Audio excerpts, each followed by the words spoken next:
Okay, good morning, everyone. Welcome to day four, our last day of the 2021 August meeting of the Mid-Atlantic Fishery Management Council.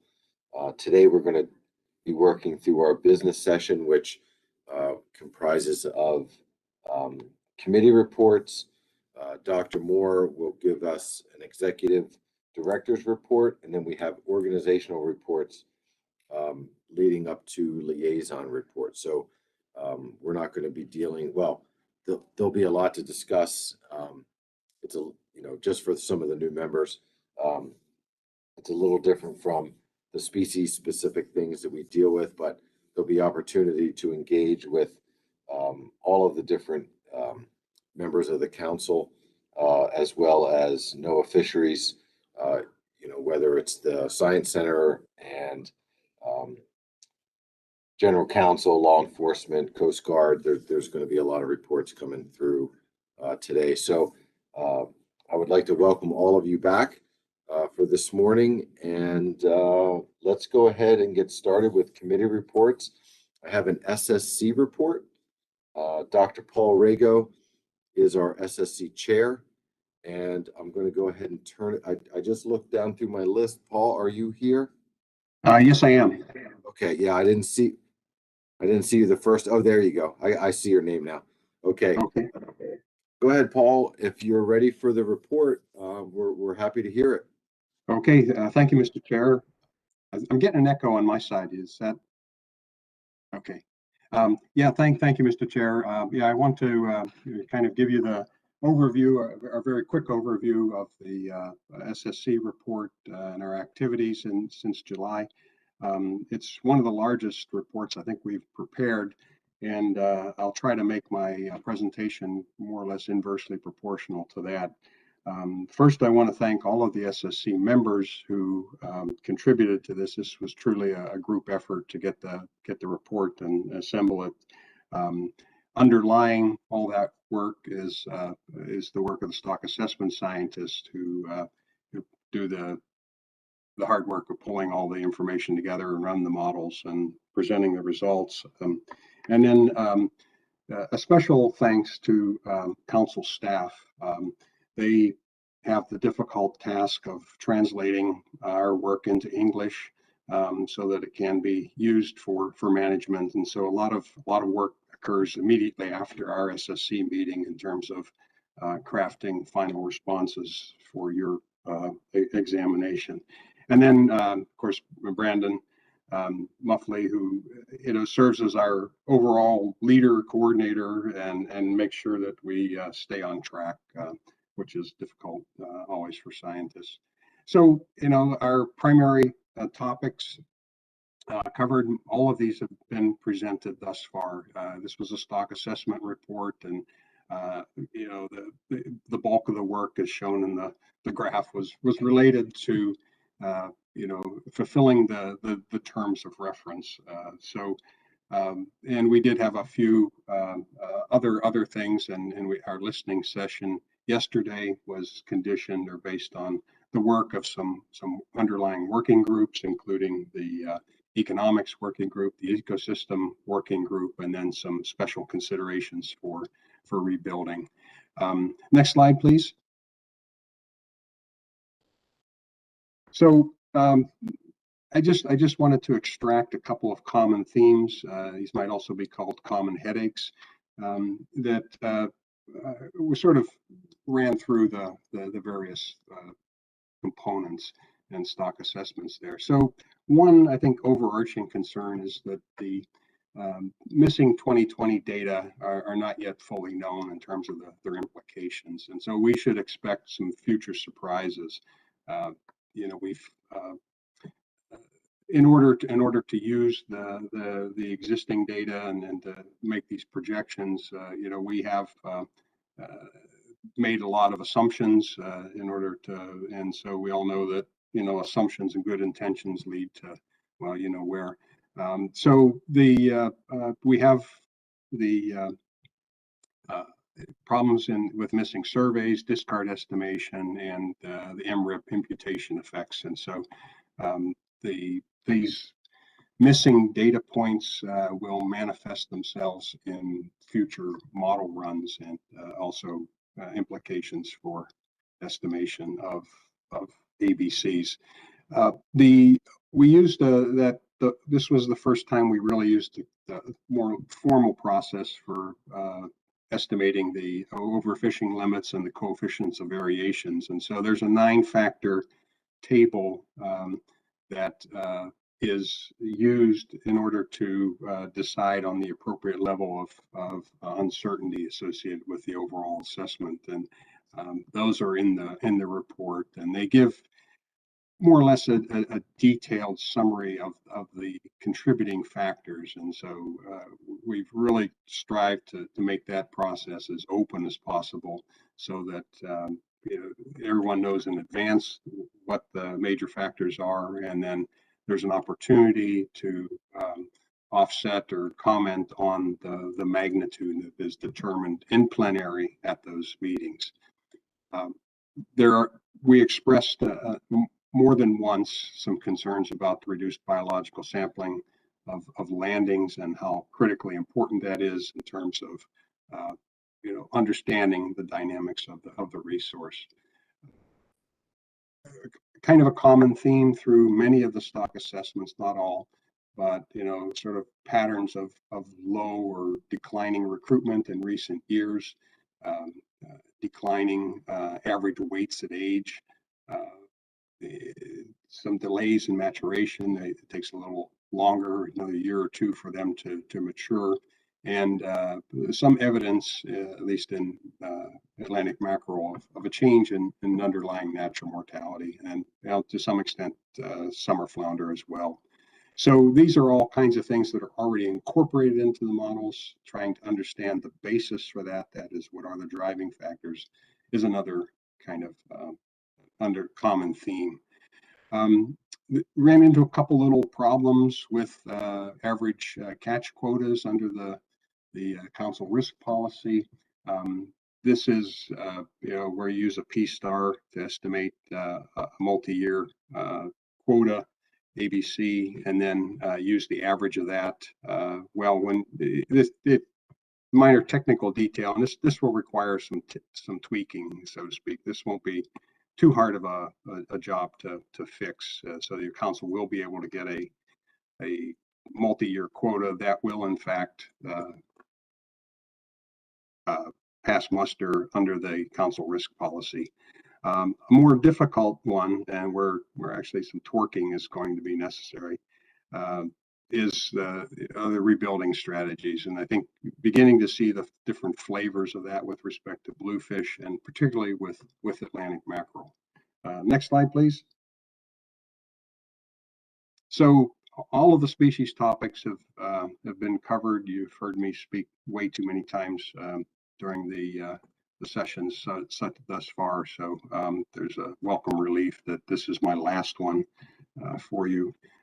We've covered special topics, the Econ Working Group, the Ecosystem Working Group, and the general topic of rebuilding. We're always interested in improving the process, and hope that during the course of our meetings we do allow for adequate important public input to the process. We are concerned about some issues, and these were raised in the report, about just the earlier the information can be provided in terms of the terms of reference for the SSC, the better. We hope to strike that balance between transparency and efficiency. We can't there are certain things that require preparation in advance, but we don't predetermine the outcome of those.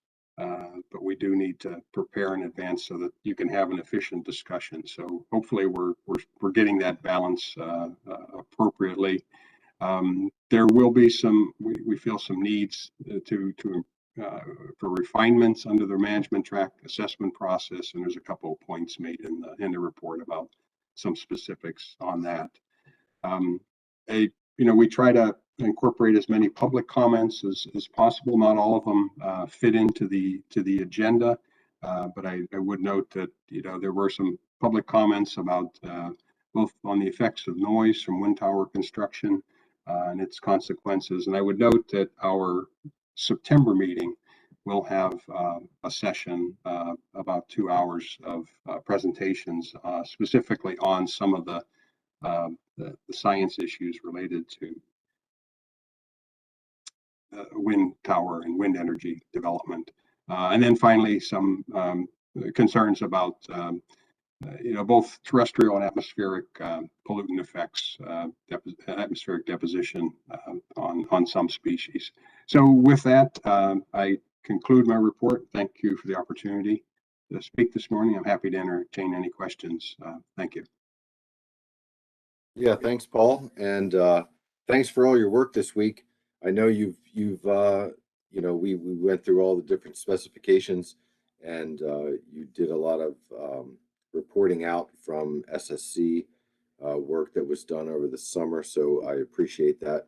Let me see if anybody has any questions for you or any comments that they'd like to make. Is there anybody that has any comments or questions? Dan Farnham, I see your hand. Go ahead, Dan. Yep, thank you, Mr. Chairman. Good morning. Just a quick question, Paul. The missing data and expect surprises, that slide.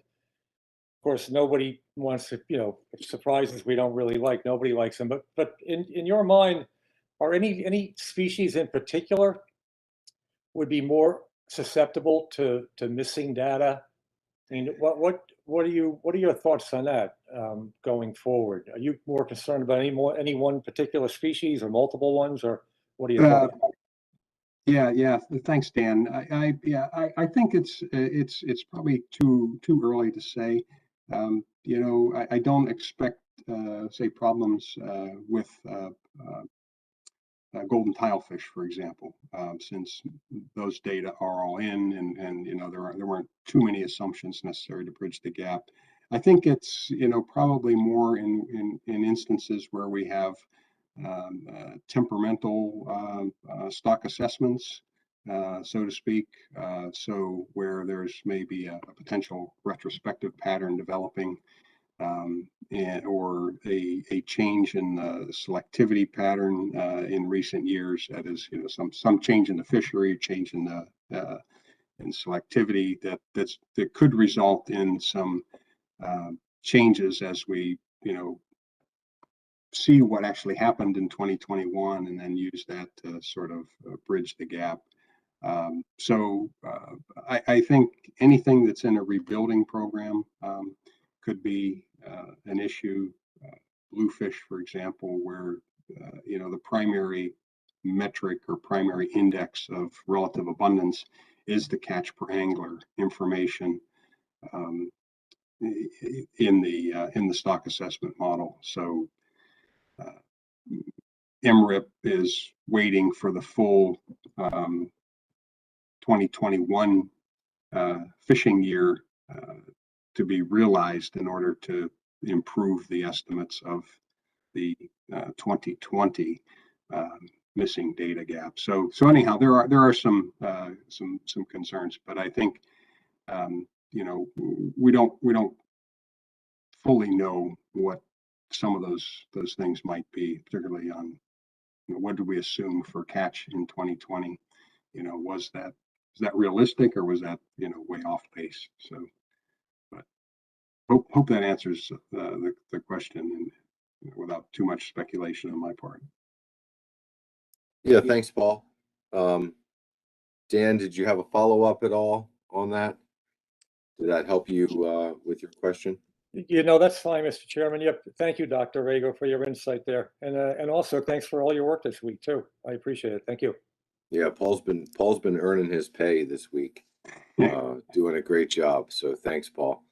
Are there any other members of the council that have any questions for Paul based on his report?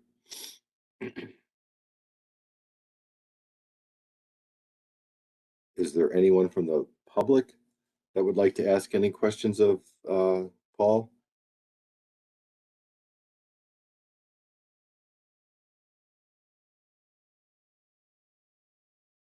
Katie Almeida. Go ahead, Katie.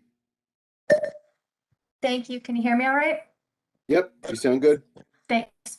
Paul, I have a quick question, and I came into the presentation a little bit late, but I saw on one of your slides, you saw that there was a concern over the portside biological sampling. Was that just for 2020, or does that continue into 2021? And if so, why is that? Yeah, thank you, Katie. Yeah, this was a kind of a common theme, and the reason it's a common theme that it's as Mike Pentony described yesterday. This program has been under a kind of a constant budget over time, and with costs increasing, it has resulted in declines in many areas in terms of the frequency of samples. So as a consequence, we have fewer biological samples on which to fully describe the attributes of the landed catch. It's one that the NRCC is going to be addressing more fully to see if there are ways to improve that. And if we think outside the box, there may be ways in which other forms of biological sampling that occur within fishing plants might be also made available to help improve some of that sampling outside of the normal port agent sampling that occurs. Thank you. I appreciate that. What one, quick thought is, are there actual port agents sampling anymore? I know as a previous biological sampler, we were all contracted out, and there was a time when the port agents, who are, the government workers, non-contracted, used to go into the plants and sample. But I was wondering if you guys thought of bringing that back again. That was my last question. Thank you. Yeah, I would have to redirect that to people within the agency so I really can't comment on the balance right now between contractors and employees and so forth, but I do thank you for your work over those years. That was really extraordinarily helpful. Yeah, thanks, Paul. Thanks, Katie, for your question. Let me go to the service to see if there's anyone online right now that might have something to offer based on Katie's question. Not at this time, Mr. Chairman, but that might be a good issue to discuss at the NRCC meeting when we discuss the sampling program. Yeah, okay. Yeah, sounds good, Mike. I appreciate that. Thank you. Okay, anyone else from the audience? I see Julie Evans. Go ahead, Julie.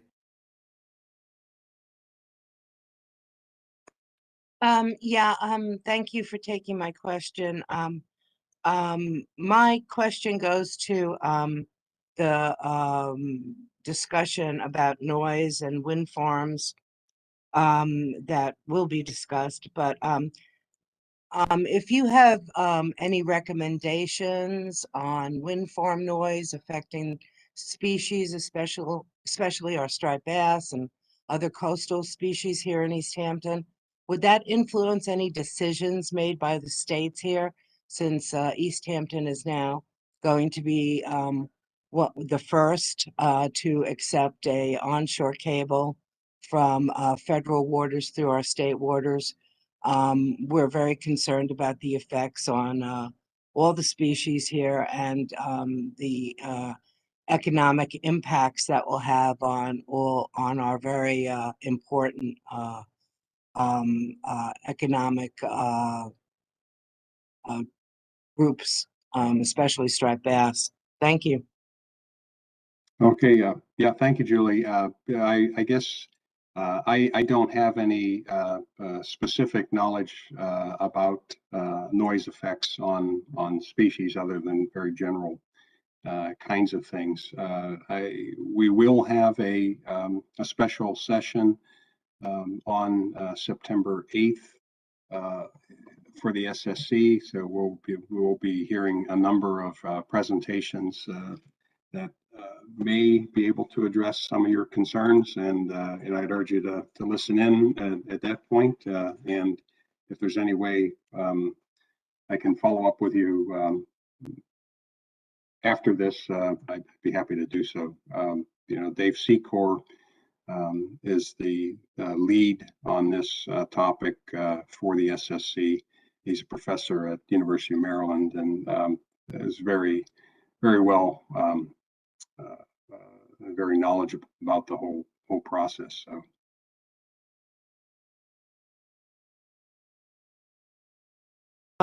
Yes, Thanks, Paul. Go ahead. Go ahead. Yeah, go ahead, Julie, if you have a follow-up to that. Yes, thank you. If that could happen, I think the Fisheries Advisory Committee, whom I represent here, would certainly welcome that. And we would certainly pass that information along to the East Hampton Town trustees that are involved in allowing the cable to land in Wainscott, and the town board. So yes, if that could happen, I would tell me how to do that. We would love it. Thank you. Okay.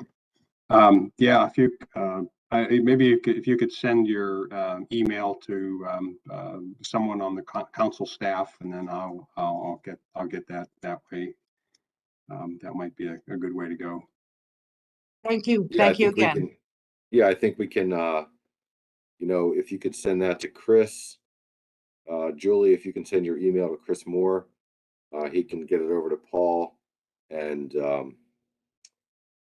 we can get you guys connected together for discussion on that question. So let me go to, yeah, Julie's hand just went down. Skip Feller. How you doing, Skip? Good morning, Welcome Mr. Chairman. welcome to the council. Thank you very much. Did you have a question for Paul?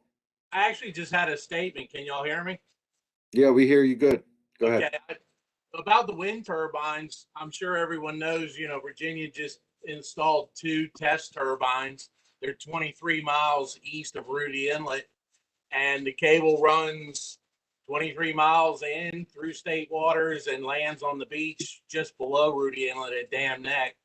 And as of right now, they've been working for close to a year now. It might actually even be a year. And as far as mammals, dolphin, whales last winter, fishing, we have not seen any adverse effects. The fishing around the turbines, it's only 2 right now, but the fishing around the turbines is good. And we haven't seen anything as far as any kind of fish, the inshore fish, the Spanish mackerel, like I say, the mammals. So, you're talking a 23-mile span of cable that comes ashore. So right now, we haven't seen any effects from noise. Everything appears to be positive. Right. Okay, that's good news. Positive is always good. I appreciate that, Skip. Paul, did you have anything you wanted to offer there, or do you want me to, I can move on? Yeah, no, I think you can move on. Thank you. I can't. Okay. Yeah, okay. Anyone else from the council or the public have any questions for Dr. Rago before we move on to our next item under our business session? Okay, seeing no hands at this time, what I'd like to do is move on to our executive director's report. Dr. Chris Moore will be giving that report. And Chris, I think what we've done in the past, given the virtual setting that we're in, instead of going back and forth between me and you on, I know you have a number of items under your agenda. If you want to, can you see the participants list, or do you want me to call on the participants? I have the list of participants. I can call on them. Okay. I know you have a number of things to talk about. I know you often stop in between some of the different sections of your report. So if you want to, it might be easier for you to just kind of manage questions and comments. If you're okay with that, as long as you can see the hands raised, I'm going to turn it over to you to just work through your list of report topics. Sounds good. Thank you, Mr. Okay, Chair. great. Thanks. Thank you. Yeah, thank you, Mr. Chair, and good morning, everyone. There's a number of items behind tab 15 that I'd like to discuss with you this morning, 13 to be exact. And then there's a couple supplemental items that Mary posted to the website as well that we'll talk about at the end. This list does include a couple action items that we'll take on this morning as well.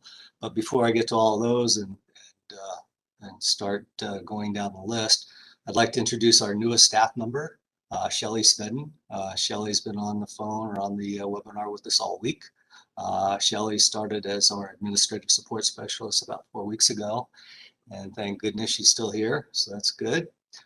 Shelley has a strong administrative background. Most recently, she was running a nonprofit in Southern Delaware. She's also worked for many years supporting leadership at Dover Downs here in Dover, including being directly involved in leading the customer relations department. So she has a lot of experience dealing with difficult folks. Although we don't have a lot of difficult folks, Shelley, we do occasionally have a few. So she has that skill set as well. Shelley, among a number of other things, will take on Jan's responsibility. She's also going to be the lead for all our record keeping requirements. So she has a big job. Shelley has hit the ground running. She's doing an excellent job. And I'm glad that she's here as part of our crew. Obviously, I'd hoped that we were going to meet in person in Philly, so everyone had a chance to meet her in person. Obviously, that didn't happen. Hopefully, next couple meetings, one of them will be in person so she can meet you all. But with that, Shelley, would you like to say hi and just introduce yourself? Sure. Thanks, Chris. Good morning, everyone. It's been just a pleasure to listen in this week as I'm getting acclimated in this new role. Chris covered my background pretty thoroughly. So I just wanted to say that I'm excited to be a part of this team to help further the Mid-Atlantic Council's mission. And that in my role is just to support you all, to support the council members and the committee members and the staff in furthering that mission. So I'm excited to learn more. I'm excited to meet you in person. Thank you to everyone who's welcomed me over the past few weeks. And that's it. Thank you. Chris, if I can jump in real quick too, Sure. To welcome Shelley. You know, Chris has had nothing but great things to say about you in stepping into the role that you stepped into, and I really look forward to meeting you. I'm sure most of the council members here would say the same thing, and we'll just look forward to the work ahead. But you know, congratulations on the new job, and I'm looking forward to meeting you hopefully sometime soon. Thank you. Me as well. Thank you. All right, Chris, back to you. Yeah, thank you, Shelley. Again, welcome aboard. Before we move on down the list, also in HR news, everyone I think on the call today, or most everyone on the call today, knows that Kylie had a baby. Kylie's baby was born last week, beautiful baby girl, which means that Kylie will not be with us for about 3 months. Not only does, so probably we'll see Kylie again at a council meeting sometime, virtually or in person sometime at the end of October. And speaking about the end of October, that's when Matt and Meredith are going to have a baby. So we've had a number of excellent events here at the council, including a baby and a baby on the way. So that actually means that probably around the end of October or so, Matt will disappear for 2 or 3 months. Kylie will come back on board. At least that's the expectation at this point. And it's likely that I may have to contract out some work to keep us on task with everything that we need to deal with relative to our workload for 2021 and the expected workload for 2022. So with that, let's go back to the list, unless there's any questions about our HR news or any comments.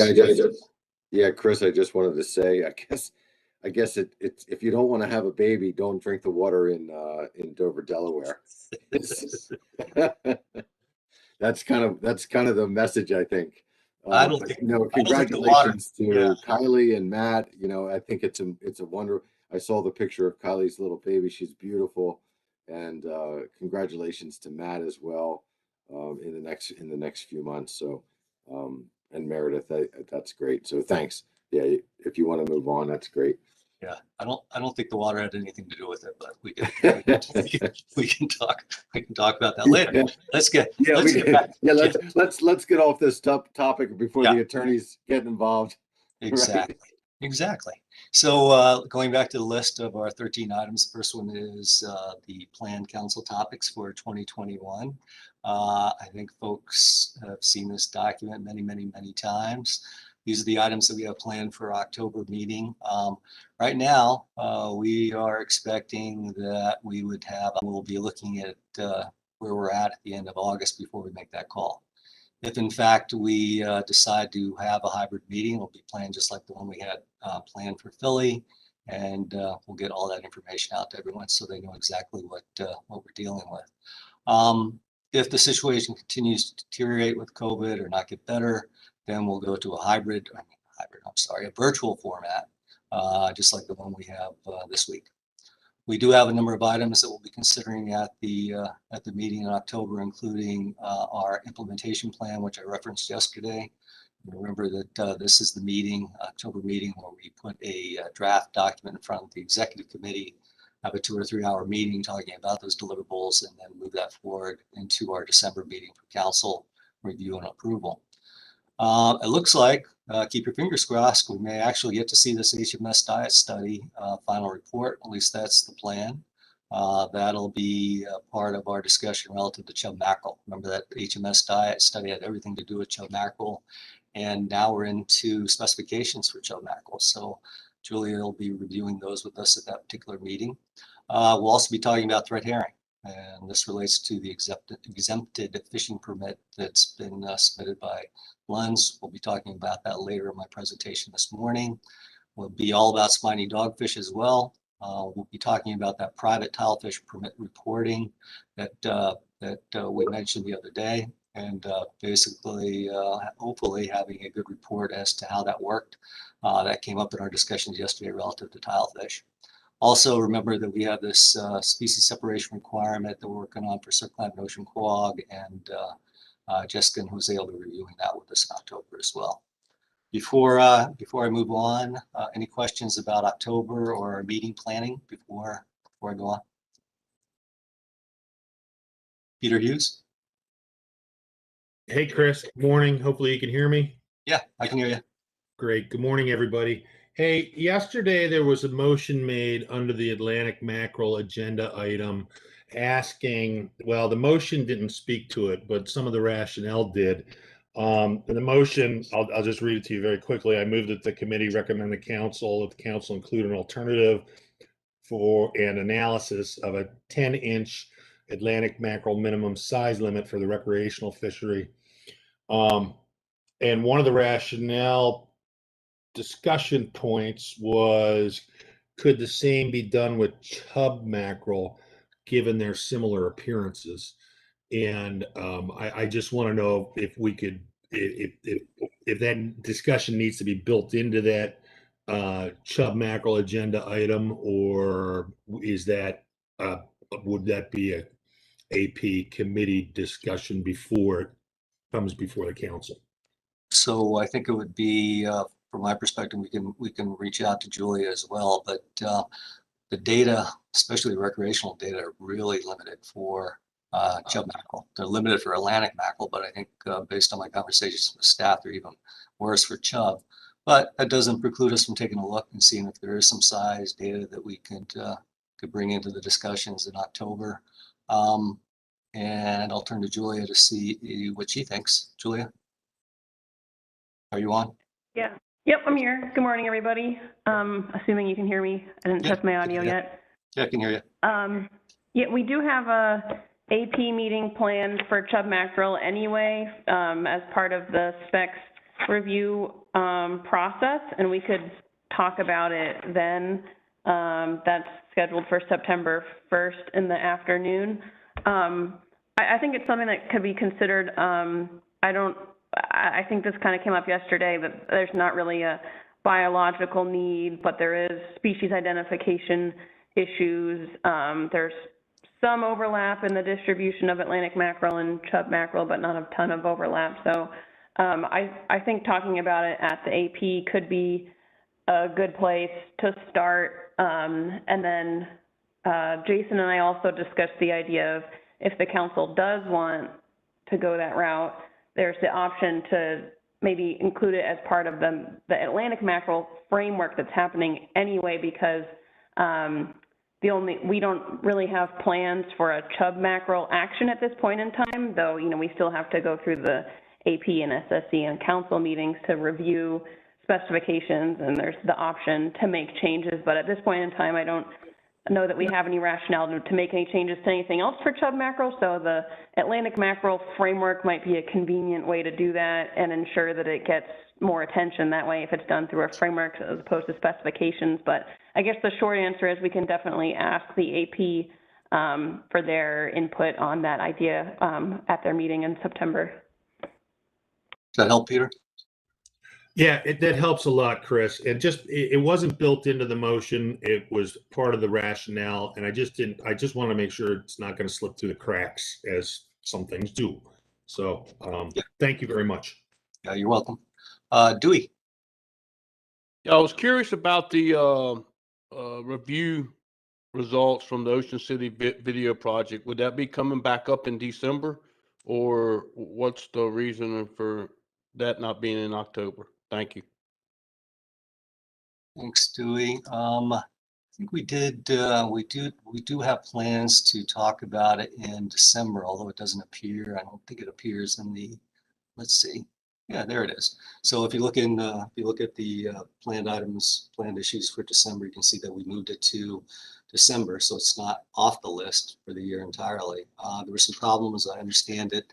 If Jason's on, he can jump in and fill in the details, but there were some problems with the equipment, and they're working through those and getting those fixed. And certainly we'll have that report in December. Thank you. Jason, can you hear me? Yeah, go ahead. Yeah, so it's just been a little challenging getting the video in a format that is user friendly for the reviewer, and a bit of an IT challenge that we continue to work on. Hope to get again, bring that in December, but we're kind of still working through that IT formatting issue, so hopefully December if we can get that issue addressed. Thanks. Thanks, Jason. Before we leave October, also want to note that we did talk about a potential meeting with the commission board, one of the boards, to talk about any potential action related to the harvest control rule. Also, Eric Reed mentioned that he'd like to hear or get an update on where we're at with the allocation amendment in October. So both of those, the harvest control rule and the allocation amendment, will be potential discussion items for October. If there are no additional questions, let's move on to the next topic. Next on the list is the NTAP charter. NTAP, and this is basically a charter that we've had a charter in place for several years. It was revised by the group, and this is a draft that represents the latest additions to that particular charter. Basically, the charter is for the Northeast Trawl Advisory Panel, and folks that have been around for a while know that the panel was established to bring commercial fishing, fishery science, fishery management professionals together to address a number of issues. There's the objectives and some of the things below. So hopefully you had a chance to look at this document. We are looking for approval of the charter at today's meeting, so they can take them back to the panel to guide their activities. And with that, I'd like to turn it over to Matt or Wes to take us through this document, basically indicate what the changes are and what we need to think about relative to approval. Matt? Thanks, Chris. Wes, if you'd like, I'm happy to go through some of the changes and then turn things over to you, or if you'd rather, walk through it, that's perfectly okay. Yeah, I can go ahead and walk through it. And at the end of this, I'm going to have a motion, so I guess we'll go ahead and do the motion before, Chris, you move on to your third topic. Yeah. Are you good with that? Yep, sounds good, Wes. Okay. Morning, all. NTAP has been working hard trying to get these revisions for the Mid-Atlantic Council and the Northeast Council. We thought we were going to have it done for the June meeting, but we didn't get it completed. If you look on Section 2 objectives, on the second page of the charter, we have added an action plan. This is completely new that's been added. And also in Section 3, on the organizational structure, on the 8th line down, we have added a sentence. However, the Northeast Fish and Science Center should be able to act based on scientific information that is available from NTAP meetings. And as a committee, we feel that adding the action plan gives NTAP better structure and objectives to work with as we move forward. Mid-Atlantic Council and Northeast Council, we both have to approve these revisions to be added to the charter. It's been a lot of work. I want to thank Terry Alexander as my co-chair, getting me up to speed on everything. And I'm going to miss his leadership as he is termed out of the Northeast Council now. But I'm sure we'll be staying in touch. And if there's any questions, myself or Matt or hopefully Dr. Hare can answer it. If not, I will proceed with a motion. Are there any questions? Questions for Wes? Peter Hughes? Thank you, Chris. Thank you, Wes. And my question pertains to Terry Alexander, who you just spoke of, who termed out of the council. He was co-chair from the New England Fisheries Management Council. And maybe this is for John Hare. What is Terry's disposition going to be as a member of NTAP? Does he have to jump through a series of hoops to maintain a seat on NTAP? He is a very, very valuable and instrumental individual on that committee. And his knowledge, his depth of knowledge in commercial fisheries spans, pretty much the East Coast of the United States.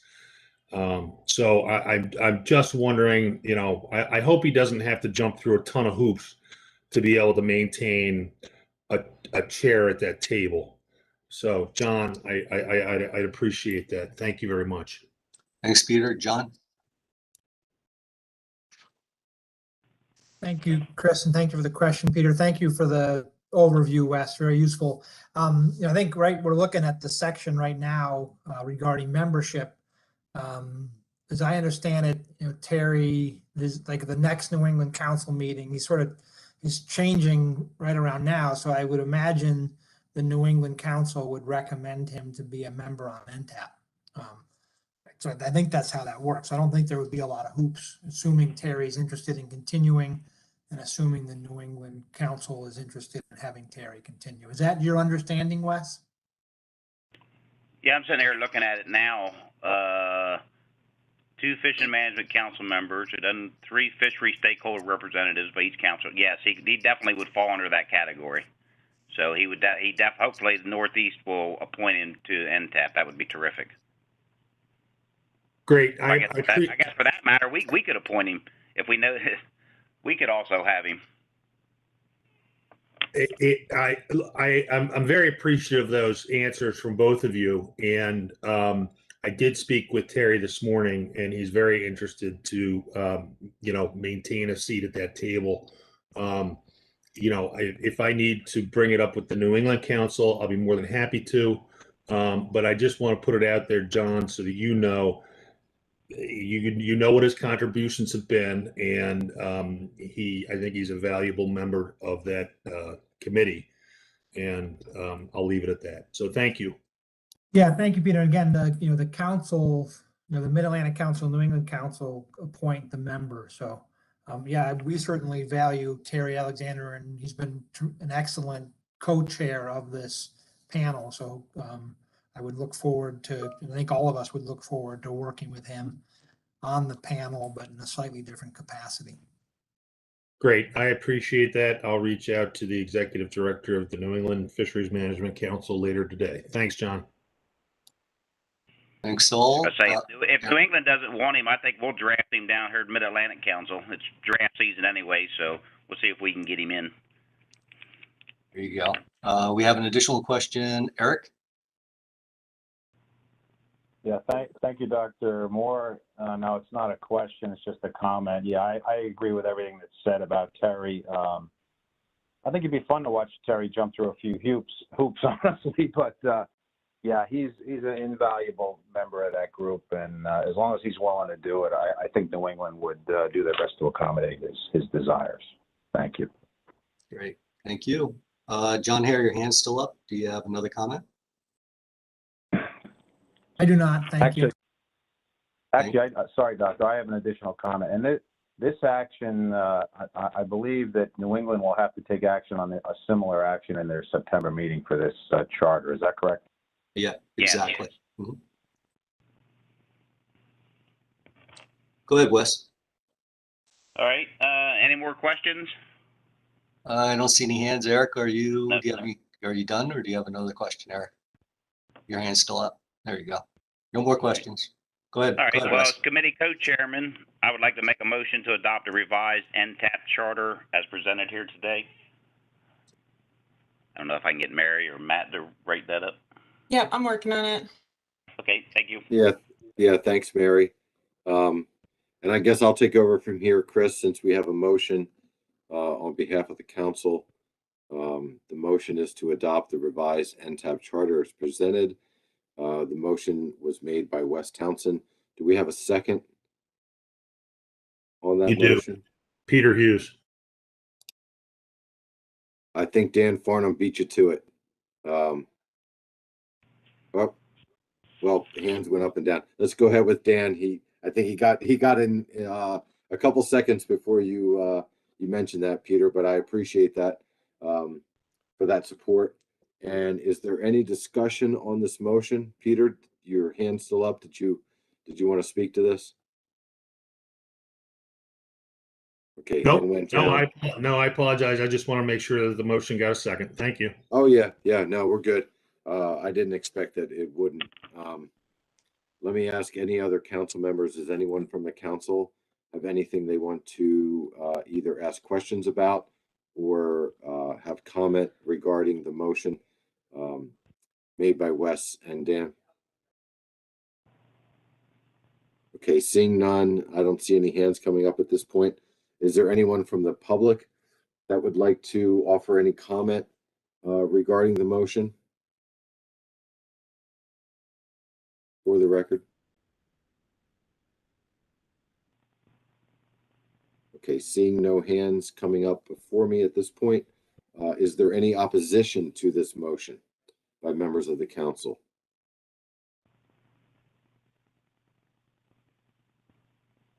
Okay, seeing no opposition, are there any abstentions?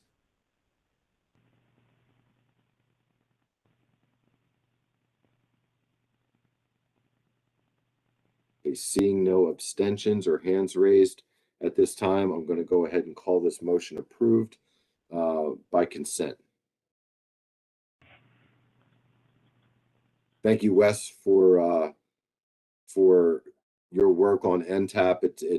It took one thing off my list of things to do, and I know that you've appreciated working with the guys and gals involved, and I look forward to hopefully you'll want to do that continuing into next year, but we can talk about that later. So I appreciate the report and the motion. Is there anything else under this item, Chris, that we need to take care of? Well, I think that's it. Unless Wes, Okay. Wes, do you have anything else? Nope, I have nothing else either. Okay, good. Okay, so we can move on. Go ahead, Chris. Yeah. Thank you, Mr. Chair. Moving on to the next item behind the tab, we have the Research Set Aside Workshop Overview. It's a good document that summarizes exactly what we're planning to do through these series of workshops that we have scheduled over the next 4 or 5 months, or 3 or 4 months. We had our first workshop in July, as we talked about a little bit yesterday. We have another workshop planned for the end of August. You can take a look at those documents and see what we plan to do and who we plan to invite to those particular workshops. If you're interested and you haven't seen it, there's the agenda that was used for the meeting in July, or the workshop in July, and the trigger questions and folks involved. And certainly if Adam or Matt have anything else to add before I go on, now would be a good time to jump in. Matt or Adam, anything to add? I appreciate it. I don't have anything else to add other than a thank you to staff and all the participants. The input that we got yesterday regarding the need for some changes from what the SSC Economic Working Group's going to be able to provide. I'm sure Matt and I, as well as Vice Chair Dr. Duvall, who's been very involved with this as well, we'll have to have some discussion about how best to incorporate those changes. But thanks for presenting this to the full council. Okay. Thank you, Adam. Seeing no hands, let's move on. Next on behind the tab is a memo from Julia to me detailing offshore wind energy updates. Remember, this is something that the council asked us to do for each council meeting.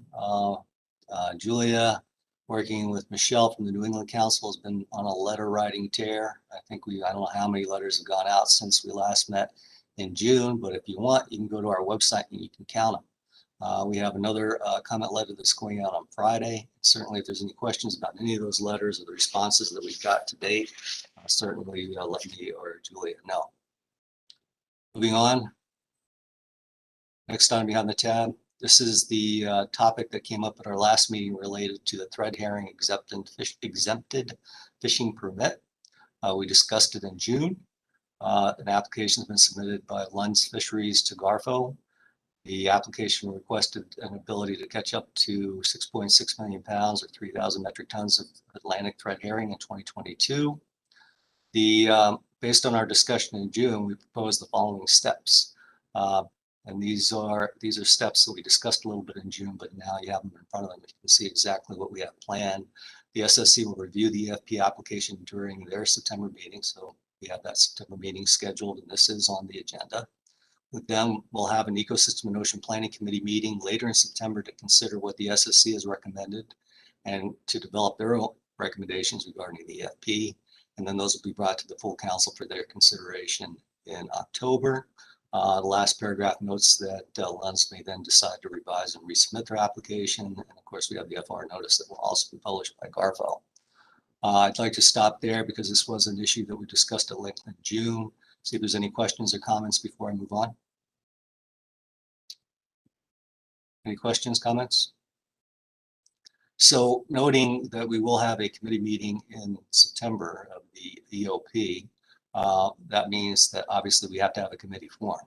So for the folks that have been involved with the council for a while, we know that we have committees formed after this meeting in August, after we have new leadership. We reach out to folks with a survey, fill in a survey indicating what committees they'd like to serve on. And then Mike, West, and I sit down and look at the list, and Mike makes the ultimate decision, or the final decision on that committee structure. So that's going to be happening starting after this meeting. We'll start getting that material out. So you'll start seeing that here shortly. Adam, you had a question? I was just going to ask, I assume that WIN letter regarding the survey work we talked about at the last meeting, and that's posted on the correspondence page. I'm assuming there's been no replies on that to date. And what is your expectation? Should you get a reply, would you intend to forward that out to all council members immediately upon receipt, or would you likely hold that reply until the next council meeting under executive director's report?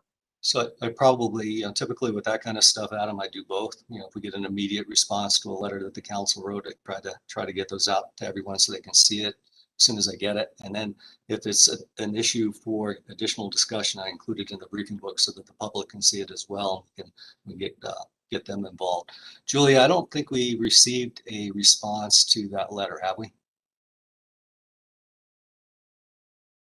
No responses beyond one response that just said, thank you for your letter, but nothing beyond that.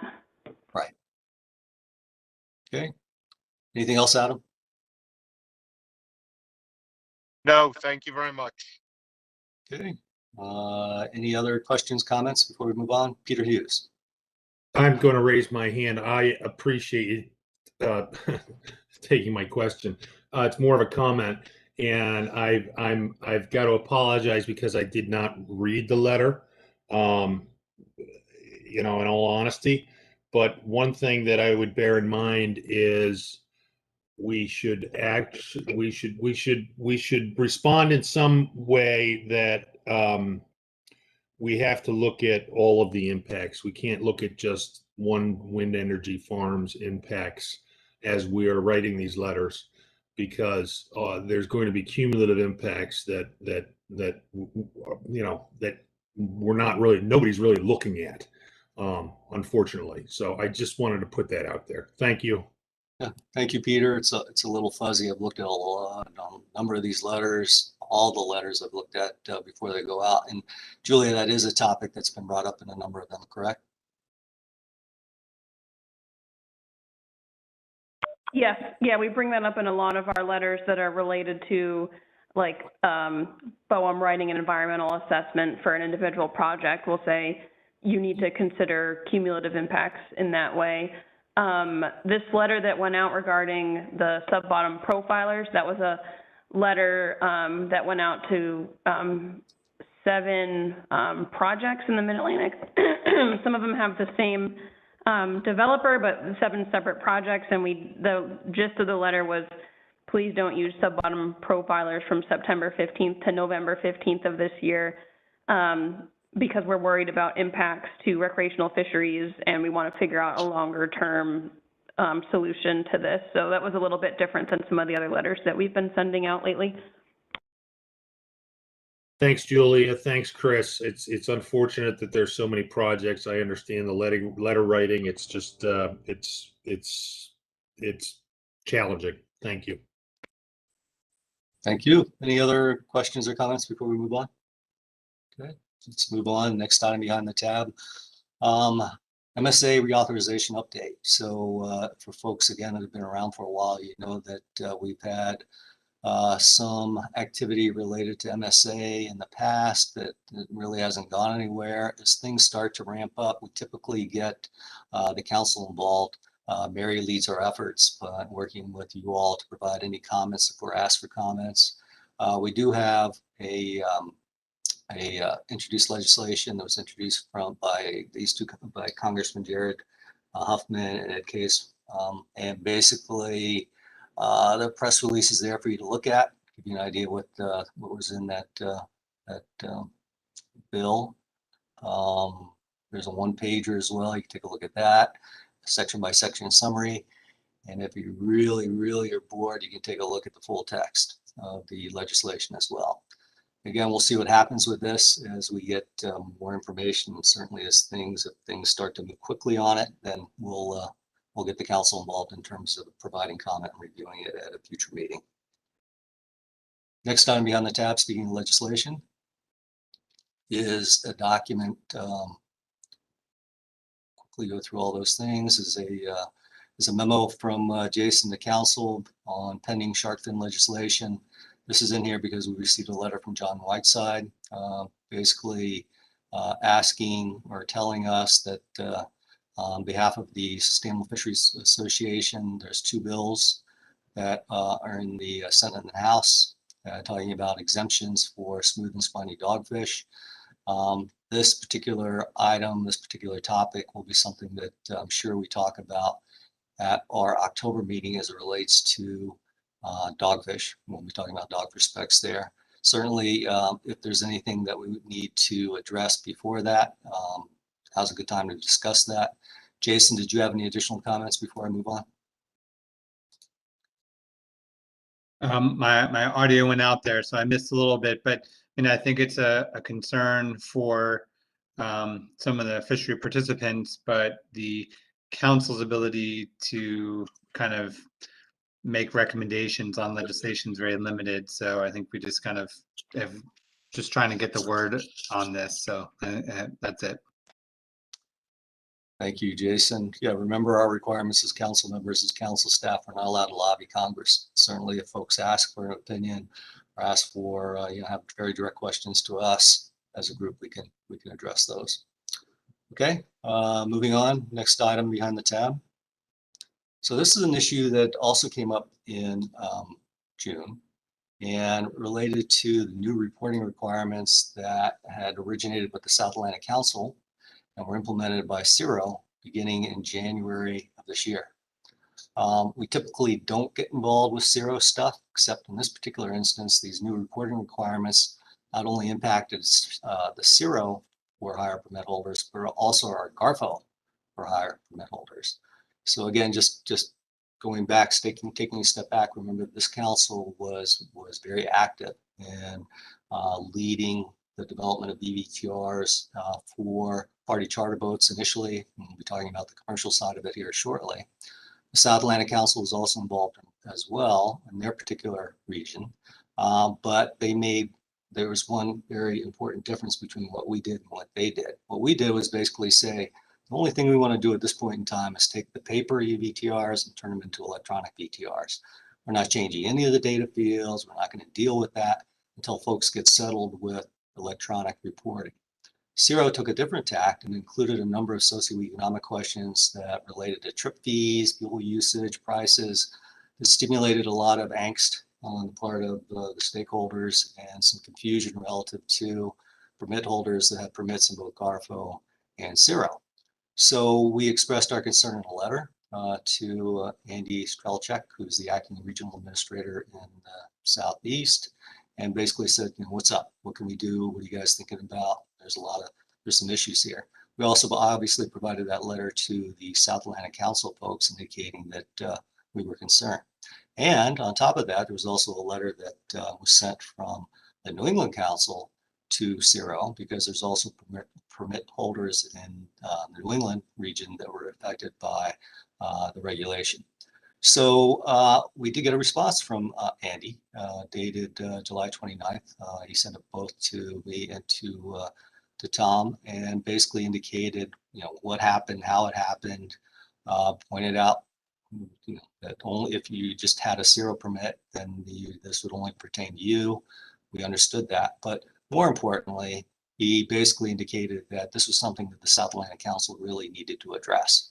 And I did follow up with John Carmichael, who's the executive director of the South Atlantic Council, and he indicated that, in fact, at their September meeting, they are going to address the issue, and stay tuned. So we'll see what happens, but we did get a response to the letter, and there are folks that are taking a hard look at next steps. Given that this was an issue that we talked quite a bit about in June, let's stop here, see if there's any questions or comments before I move on.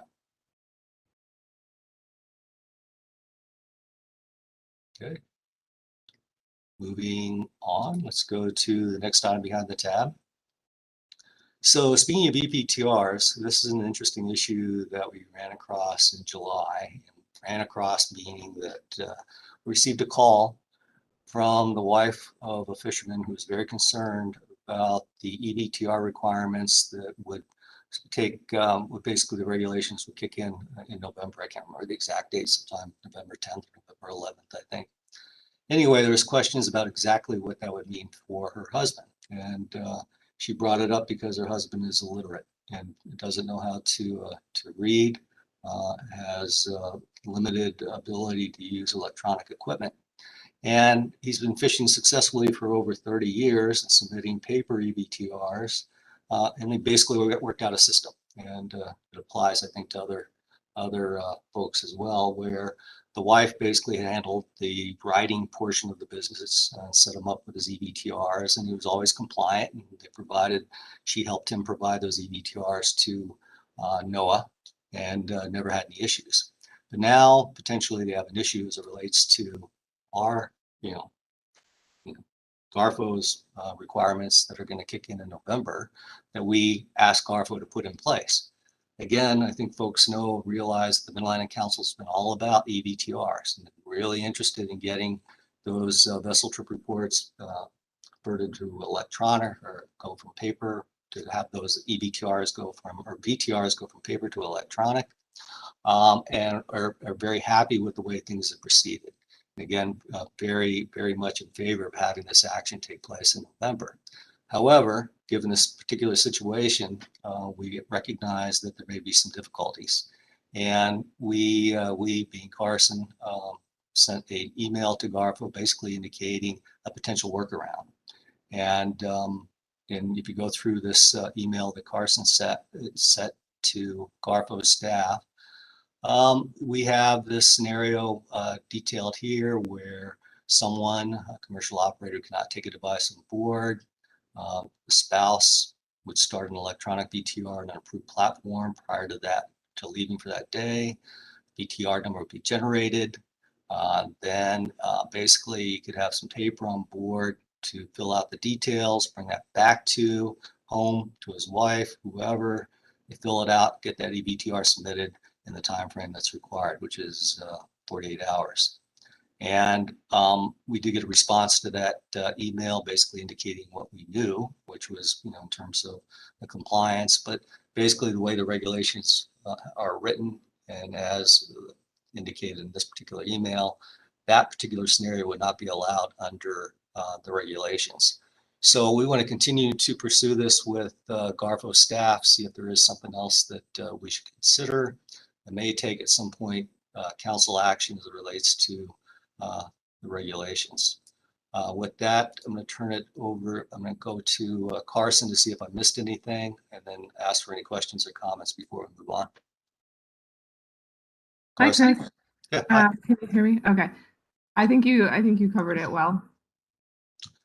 Thank you. Any questions or comments for me or Carson?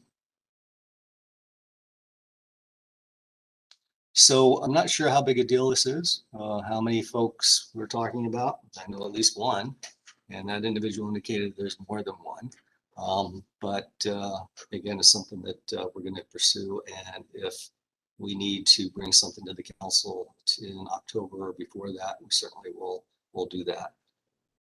Okay, moving on. Next item behind the tab is, let's see what we got here. So this is a memo that I asked Julia to write for me to include in the briefing book, and hoping that this issue would not come up either this week or last week, but preparing for it just in case it did, and not to revisit this again. I just wanted to make sure that it was very clear that it's important to this council that the allocations related to black sea bass and commercial fishery be added to the federal FMP. And some of this, another reason to put this in here is that I heard at not our last meeting last week, but the meeting that we had in June, there were some concerns related to decisions that have been made relative to this particular motion. And basically I wanted to just lay it out in a very simple, straightforward way, exactly why we believe as a council that those commercial allocations should be added to the federal FMP. So the first one is most commercial landings come from federal waters, the black sea bass. Very importantly, it continues our joint process that we have with the commission, brings the allocations in line with other aspects of the joint management program, and that shouldn't be dismissed. That's been in place for over 30 years and has served both the council and the commission very well. We want to make sure that it continues to happen very well.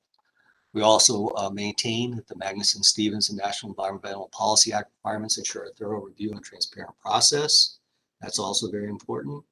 We also note that the overall changes in administrative burden are minor, And we go through some details here that you should take a look at if you haven't had a chance to take a look at those. All of these points will be included in our submission package to NIMS when we in fact submit that particular amendment. So that's it for me. Any questions or comments before I move on relative to that particular document or anything else that we had talked about?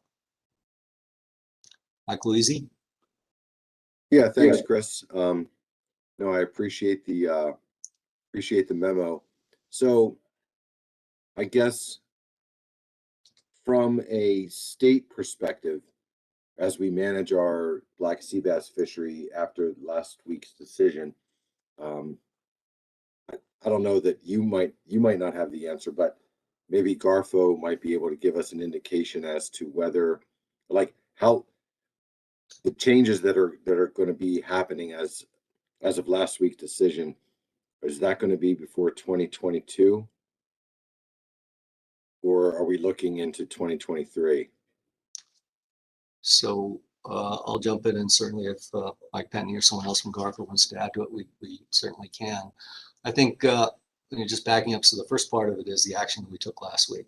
So I think we did exactly what we needed to do relative to the direction that had been provided to us from the regional administrator. We approved exactly the same allocations that the commission did. So now we're on the same page with the commission. And again, we're hoping that those allocations are included in the federal FMP. So this is August. I would guess that over the next several weeks, Julia will be working on the package that she's already worked on, and just sort of putting the finishing touches on that and getting that submitted to Garfo, say sometime in September. And then it'll be up to them in terms of how long it takes them to get that particular package reviewed and approved. And again, that's entirely up to them. So potentially things went very quickly. We could get approval and have it in place for maybe early 2022. If not by then, certainly 2023. All right, that's good. Yeah, I appreciate that, Chris. Here in Maryland, we have an ITQ. So, and we make adjustments with that. We don't often send the full quota to our ITQ permit holders. So we'll just have to see how this works out, given the resources available at Garfo and with council staff. So I appreciate that. Thank you. Thank you, Julia. Just wanted to chime in to say that the commission could implement the changes in the state allocations before the full package goes through the federal rulemaking process. And I forget the specifics of how it was phrased at the commission level, but I see Mike Pentney raise his hand, and I don't know if Bob Beal can weigh in too on what I think it's the intent might have been for the commission to implement the allocation changes first through their FMP for 2023. 2023, not 2022. Sorry, I meant to say 2022. Okay, but I would look to Bob Beal to confirm that. Okay, thank you. Before I go to Bob, let's go to Mike Pentney. He set his hand up. Mike? So I guess I was going to make the same point that Julia just did, which is, when these get implemented is really up to the commission, given that the commission has existing state-by-state allocations for black sea bass, and those are what's changing. So the commission may implement these changes on January 1st, 2022, and that's when the changes go into effect, because the allocations will be done at the commission level. The federal action will follow that. There's no way we're getting a federal rule out by January 1, 2022. But we will likely have a rule out sometime in 2023. But should we approve the state-by-state allocations, then if the commission has already implemented those allocations, then there would be kind of no issue with us implementing them mid-year, since we would be going from a coastwide quota to state allocations consistent with the existing commission allocations. But should the commission allocations not go into effect until January 2023, then we're not going to implement different state allocations prior to prior to that, to the commission implementing them. That all makes sense. Thanks, Mike. Let's go to, speaking of the commission, Bob Beal. Good morning, Chris. Can you hear me? Yep. All right, great. Thanks for the opportunity to talk. Yeah, the commission and the board's intent is to implement the new allocations by January 1 of 2022. So, the board took action and the appeal process, and everyone knows all too well, and that action's finalized. So the new the new allocations will go in place at the beginning of next year. So, as the regional administrator said, we've had the state allocations in the commission FMP for a while, so we'll just modify those, and everything else will carry forward. And the states the commission will approve any black sea bass transfers until the federal shares are implemented, or if the federal shares are implemented. And then if there's any transfers after the federal plan is implemented, the regional administrator will approve those. So that's the intention of the commission right now, is to move on January 1 of 2022. Great. Thanks, Bob. Wes Townsend. Thank you, Chris. Yeah, if there's any way possible, let's not do a mid-season different quotas, changing things up, especially from Delaware South, where we're looking on ITQs. It's just going to screw the whole process up. So I'd rather see it start in 2023, but if we can get it in 2022, let's do January 1st, because that's just going to screw everything up if not. Thank you. Thanks, Wes. So it sounds like that's the plan based on what we heard from Bob and the service. So let's hope for that. Mike Louise, your hand's still up. Do you have another question, comment? No. Okay. Oh, no, I'm sorry, Chris. I left it up by accident. Yeah, no All problem. you. Yep. So next, any other questions or comments before we move on? Okay. So the next item behind the tab deals with spiny dogfish aging. And this it would seem like a sort of topic that we really don't need to spend a lot of time on. I don't think we do, but it's important. And Jason indicates why it's important. And what we might want to do is really recommend that the Northeast Fishery Science Center explore all its options to get those spines aged, whether it's through contracting or training or something else. But that aging of those spines, as detailed in this very brief memo, is important for the next assessment of spiny dogfish. Jason also points out that it aligns with our research recommendations from our SSC. So it's a topic I think that we should support. I don't think there's anything else to say, but Jason, certainly if there's something you want to add, now's your chance.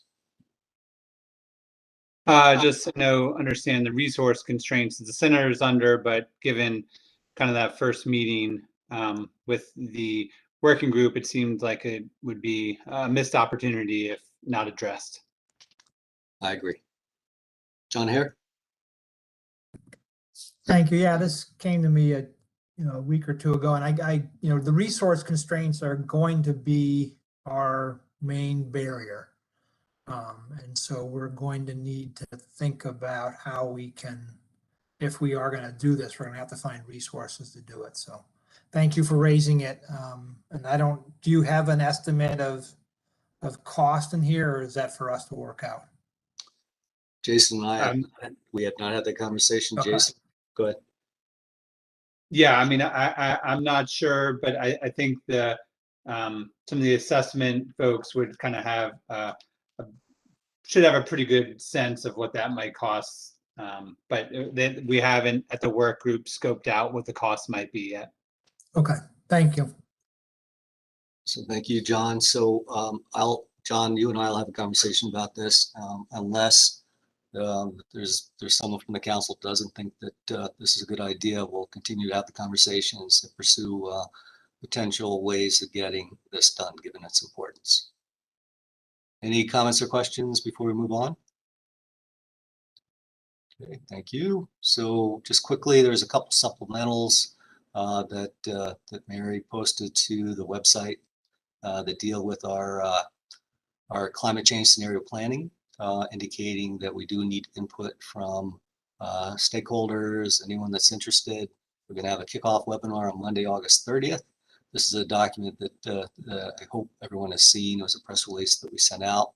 We're asking that folks are interested, that they participate, they register, so we know how many are involved. Basically, I think we've had enough conversations about climate change scenario planning project that I don't need to go through it again. But certainly, if there's any questions or comments, now's a good time to bring those up. And certainly share this with anyone and everyone you think might be interested, because we really are interested in collecting as much stakeholder input as we possibly can get. Remember, this isn't just us. So if you look at all the other folks that are involved, based on the banner that you see there on the right, the other two councils, East Coast councils, are involved in this particular project. Atlantic States Marine Fisheries Commission is involved as well, and of course, NOAA Fisheries is involved as well. There's actually a brochure that's attached to the press release, or is linked to the press release. Take a look at that if you're interested. Also, we have a website where all this stuff is starting to go. So that just like we have the wind stuff, where we just collect everything and folks have a chance to go to one place to find everything they want to see relative to scenario planning and climate change. So with that, I'm done. Questions or comments about this or anything else that I brought up this morning?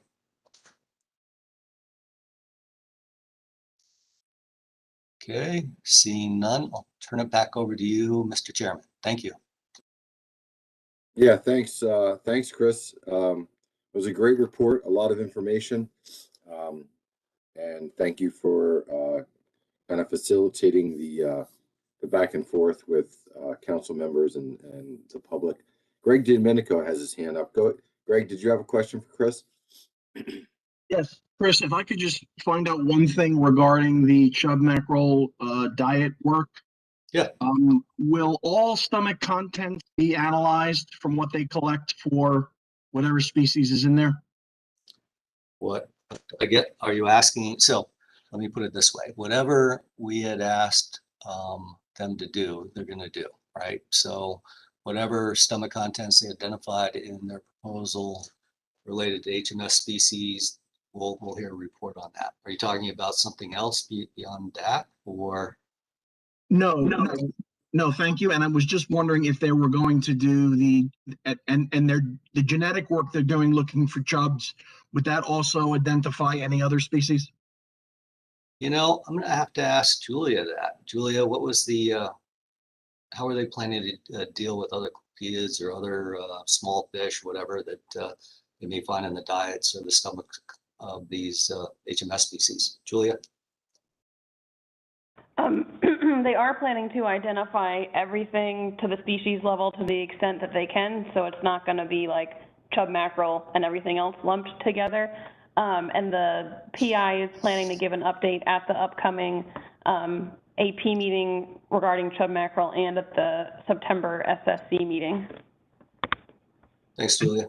And that includes, they're going to that level of specificity with the genetic work they're doing as well, not just, you know, morphology or fish ID. Julia? Yeah, I believe so. I know that the genetic work was impacted by COVID because the lab that is doing the genetic work got shut down multiple times because of COVID.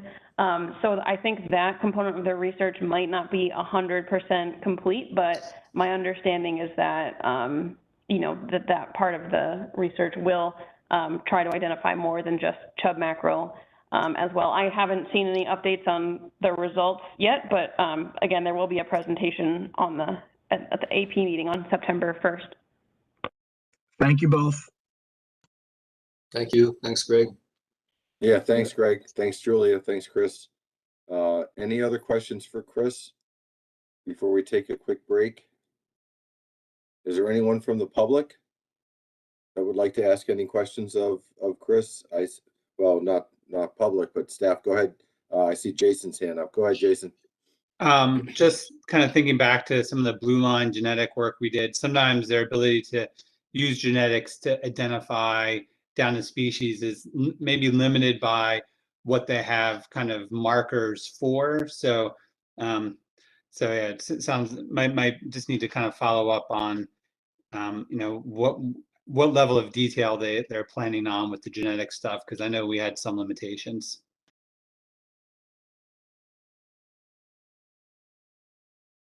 All right, thanks, Jason. Appreciate that. Is there anyone else from the public or from the council?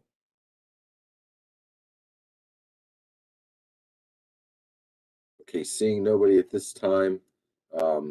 Chris, thanks for your report. It was lengthy and there was a lot of good information in there. I do appreciate that.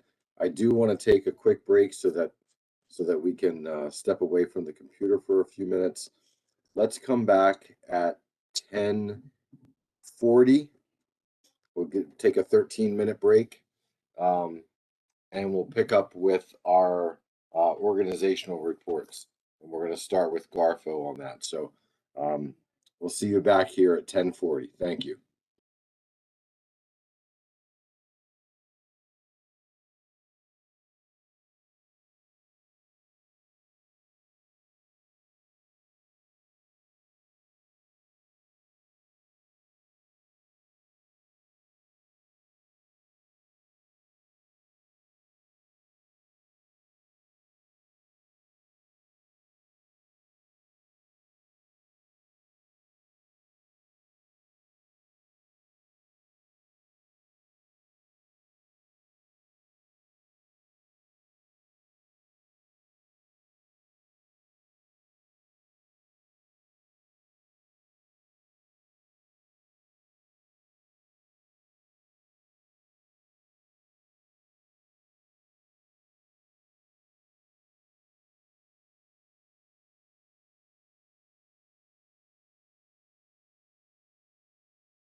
Okay, welcome back, everyone. It's 10:40 on my screen here, and I'd like to move into the next section of our business session, which would be organization reports. I'm going to start with Garfo. Mike or Sarah, are you prepared to present here? Ready to go, Mr. Chairman. Okay, whenever you're ready, Mike, go ahead. All right, thanks. So I have a normal report to go through, but you'll see on the agenda a sub-bullet to give an update on our commercial EVTR outreach. At the June New England Council meeting, we had a good discussion with the New England Council about our plans for outreach and to clarify what we had intended to do or should be doing between that meeting and the November implementation date. So we've added a few things, and I wanted to just briefly inform the Mid-Atlantic Council about what we have planned. We added a series of industry-focused webinars to provide training on Garfo's Fish Online apps and then ultimately the other EVTR applications that are available. The first of these was held on July 29th. And the second one was held on August 3rd. The way we're structuring these is a little bit different than what we've done in the past. Each one is being hosted and run by one of our port agents. And so if you were to go to our webpage where these are all on the schedule, you'll see that each one has a geographic focus, which might be kind of strange at first glance for a webinar, since anybody can join from wherever. But the idea is that each port agent who's responsible for a region would host one of these with the hopes that industry members from that region, if they know the port agent, if they're comfortable with reaching out to him or her, would join the session hosted by the port agent that they're most familiar with. Might make it a little bit less formal, easier to ask questions and engage.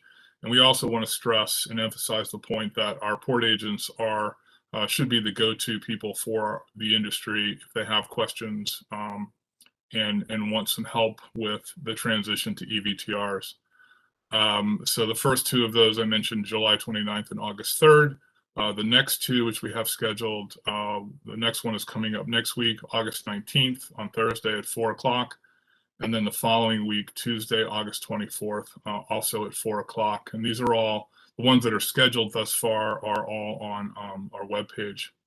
The other thing we're doing a little bit differently is we're recording these webinars. And the recordings are then posted and made available on the webpage so that if an industry member misses the session that they would have liked to have listened in because of the familiarity with the port agent, then they can go back and review that session. Or if they missed something, if they attended and something wasn't clear and they want to go back and review, they can have that option. So we will be adding additional webinars. There's a couple of meetings that are TBD once we get the dates worked out. And as I said, we'll be continuing to record and post these. We sent an email blast and permit holder letter to all permitted vessels who are still using paper VTRs. So that permit holder letter includes links to our website that contains the schedule of webinars and other information, including port agent contact information if they wish to schedule an appointment one-on-one with a port agent. We also convened, this is more relevant for the groundfish fishery, but we convened a meeting with groundfish sector managers as a training and info session for them. We've also posted to our website a number of how-to guides for the VTR program and kind of a decision tree document that we hope will help fishermen decide, if they need to use EVTRs, and then if so, which option might be best for them. So I think I'll pause there, Mr. Chairman, to see if there's any questions or comments on my brief update on our implementation of the EVTR system, and then I can move on to the rest of my report. Okay, yeah, that works for me, Mike. I appreciate the report. Does anyone have any questions for Mike regarding the EVTR report? Is there anyone from the public that has any questions? Chris Moore, go ahead, Chris. Thank you, Mr. Chairman, and thanks, Mike, for the update. I think, Carson, if you're on, I'd like to have you just fill us in on what and how we've been involved with outreach to enhance what Garfo's doing. Carson? All right, thanks, Chris.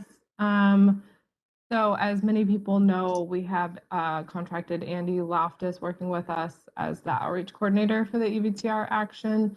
And our goal with workshops is to kind of supplement the outreach activities being conducted by Garfo. And we'll be focusing on eTrips Mobile, which is the app that fulfills dual permit holders requirements electronically, as Mr. Pentney mentioned at the June meeting. So we're ramping up those outreach activities right now. We're currently developing a recorded demo of the applied use of eTrips from an on-the-water user's perspective. And we'll send that recorded demo to our industry liaisons that we've identified in the next week or two, and host a meeting with those liaisons for feedback to make sure that it's an effective presentation. And then we'll hold workshops for all commercial users. The first one will be the week of September 9th. And then we'll be hosting follow-up listening sessions the week after a workshop so that attendees have the opportunity to try out the software themselves and then come back with any questions or issues they had. And then we'll be doing that throughout September, October, and November before implementation. And along the way, we do plan to adapt to needs and lessons learned between those workshops. And then finally, we currently have several resources on our EVTR webpage, including links to the application providers that can get people set up without a workshop if that's their preference. And then we will continue to broadcast all of Garfo's resources and updates as well through our website and our mailing lists. And that's all I had. Thanks.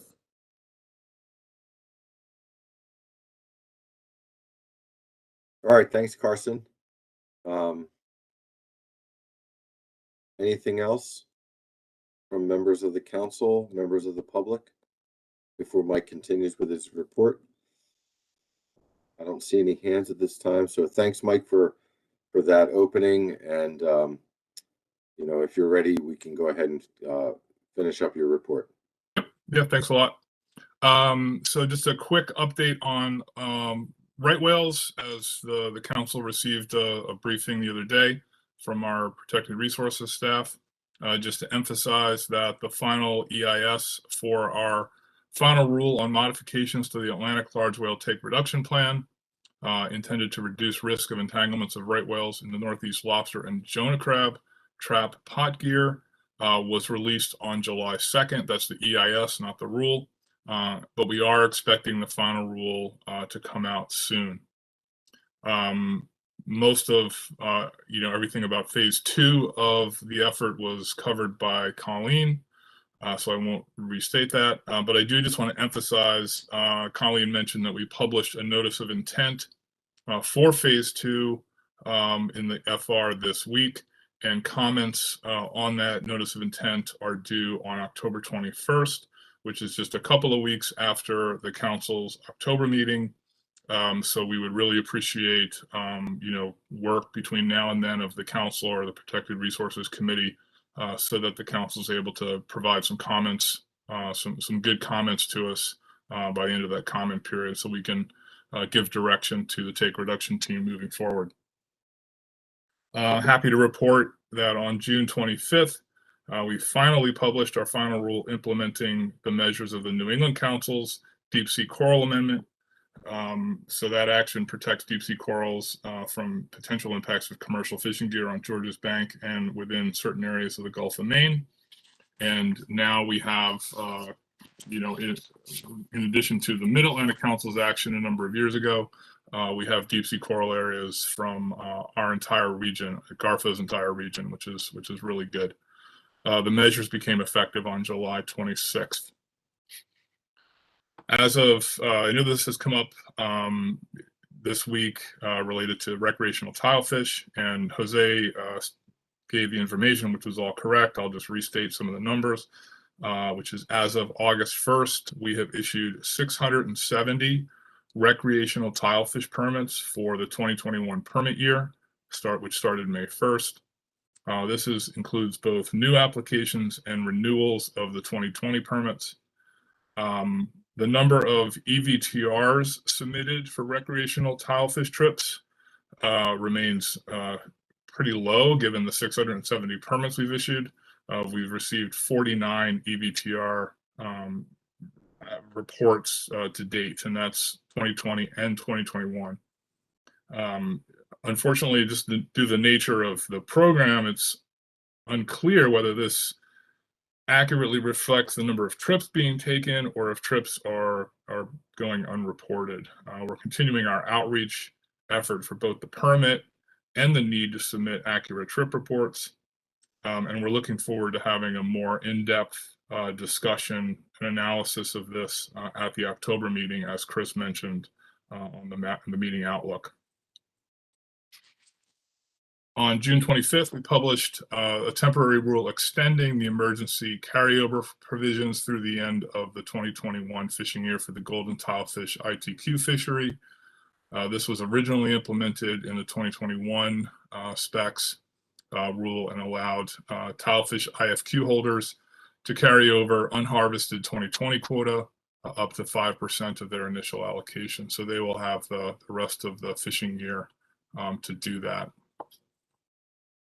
On July 22nd, we published the final rule to set new 2021 and projected specs for 2022 for butterfish and squid, ilex squid, maintaining the current longfin squid and mackerel specs for 2021.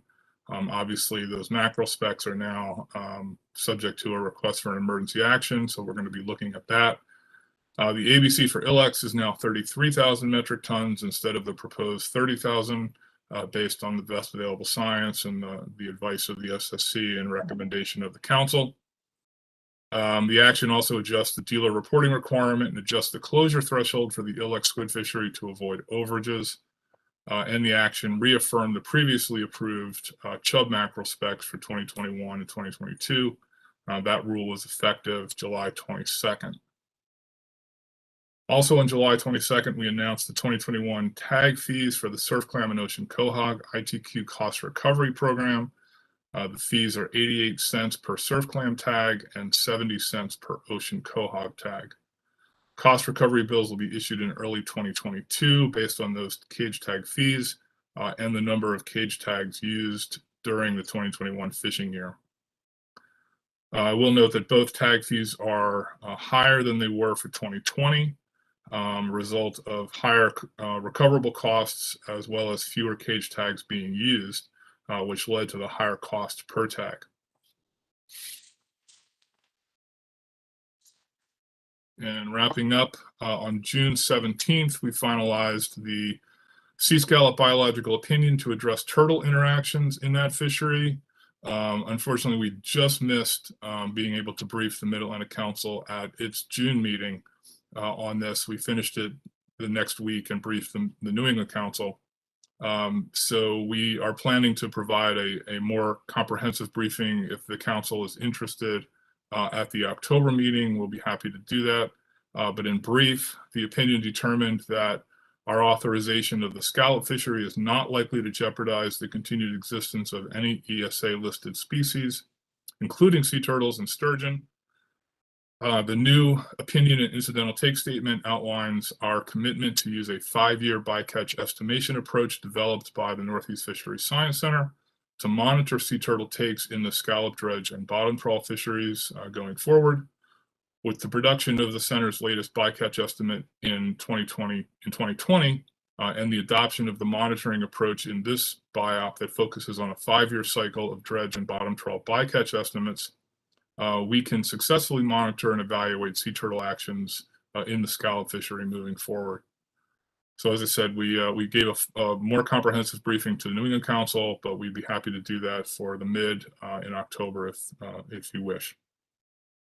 And then the last thing I believe that I have, actually a couple more things, but wrapping up, on July 12th, we published a proposed rule to establish a 10-year rebuilding plan for overfished southern red hake stock, a stock in the whiting fishery under the New England Groundfish Plan. Proposed rebuilding plan decreases the year-round possession limit from 5,000 pounds to a 1,600 pound possession limit based on the gear type or the mesh size used. The 600 pound possession limit applies to standard small mesh trawls less than 5.5 inch square or diamond. While the 1,000 pound possession limit applies to large mesh trawls and other more selective gear types that include raised foot rope trawls, large mesh belly panel trawls, and rope separator trawls. The comment period closed on, or did I say final rule? That was a proposed rule. The comment period closed at the end of July, and our final rule is under development. We approved Framework 61 to the Northeast Multi-Species FMP on July 27th. That is the action that sets the 2021 catch limits for groundfish stocks, revised the status determination for Georgia's status determination criteria for Georges Bank and Southern New England Mid-Atlantic winter flounder, implemented a revised rebuilding plan for whitehake, and implemented a universal exemption for sectors to target redfish. Lastly, we published a notice in the FR on July 6th requesting comments on a renewal for a collection of information requirements under the Paperwork Reduction Act. This collection of information involves transitioning some of our permit applications from paper to an online platform. We're seeking comments on whether the collection is necessary, if the estimated costs and burdens are accurate, further ways to reduce cost and burden or improve data collection. The comment period on that closes on September 7th. And Mr. Chairman, that's all I have, but I'll be happy to take questions. All right, Mike, thanks for that. Any questions for Mike? I see a couple hands. I have Dewey Hemmelwright and then Joe Cimino. Go ahead, Dewey. Yes, thank you, Mr. Chairman, and thank you, Mike, for the presentation, your report. Is it possible to get, I believe you said with the tilefish reporting, there had only been 47 reports since the implementation, is that correct? 49, but yes, that's basically correct. Yeah, and is there any idea of how many fish that's accounting for? I don't have that handy now. Okay, and would it be possible that when we have the October report, that it can be broken down by state and month? Because yesterday after our discussion, I went on the internet and looked around, and there's no shortage of folks catching tilefish, both blue line and golden tile. And so I believe this issue of the council's reporting requirement is going to both need continual education and also probably some compliance assistance. But there is no shortage when you go on the internet and see folks catching fish, posting pictures, telling dates, where they left from, and all that. So if we really want to get to the issue of this tracking of this, it's going to need a multifaceted approach because the information's out there. It's just maybe making folks aware of it, but probably compliance assistance. And I didn't say compliance violation, I said assistance in this matter. But it would be good if we could, at the October meeting, have it done by state and maybe month, because there's more out there that's available that could enhance or help with the management of this. Thank you. Yeah, thanks, Dewey. Yeah, I appreciate that you use the phrase compliance assistance. I think that is something that we need to talk with our enforcement team about that. And yeah, often the internet and people talking about their trips and their catch is an interesting contrast to what we are seeing in our VTR submissions. So it's something definitely worth exploring. As to the specific questions about reporting when we come back in October by state and by month, we can try to do that, but remember we have a rule of 3, and it's kind of a minimum, and when you divide 49 reports by the states in 12 months, I think we would run into the confidentiality issues where we'd have fewer than 3 reports for a state and month, and we might end up with a lot of, it might not be terribly useful if we have to mask a lot of the results. And so we will see how we can break it down to be as informative as possible without ending up in a situation where we can't actually provide useful information because it's all masked due to confidentiality concerns. Follow up, Mr. Chairman. Yeah, please, Dewey, go ahead. Yeah, I totally understand and have lived through the 3 or less confidentiality in my experience of fishing. Well, then maybe we would focus on a couple states that, and I can follow up with this online, because I just think there's a lot of useful information that we can gather to help with this reporting and compliance assistance for the next few years while this place is getting in place and people up to speed is definitely the way to go on this, because we got to get somewhere, because obviously sitting and forgetting is not an option here with this. Thank you. All right, thanks, Dewey. Appreciate your comment, and Mike, thanks for the response to Dewey's question. I have 3 hands right now on the board. I'm going to go first to Joe Semino. Paul, you're up next, and then Chris, you'll be after Paul. Go ahead, Joe. Thanks, Mike, and thank you, Mike, for the presentation.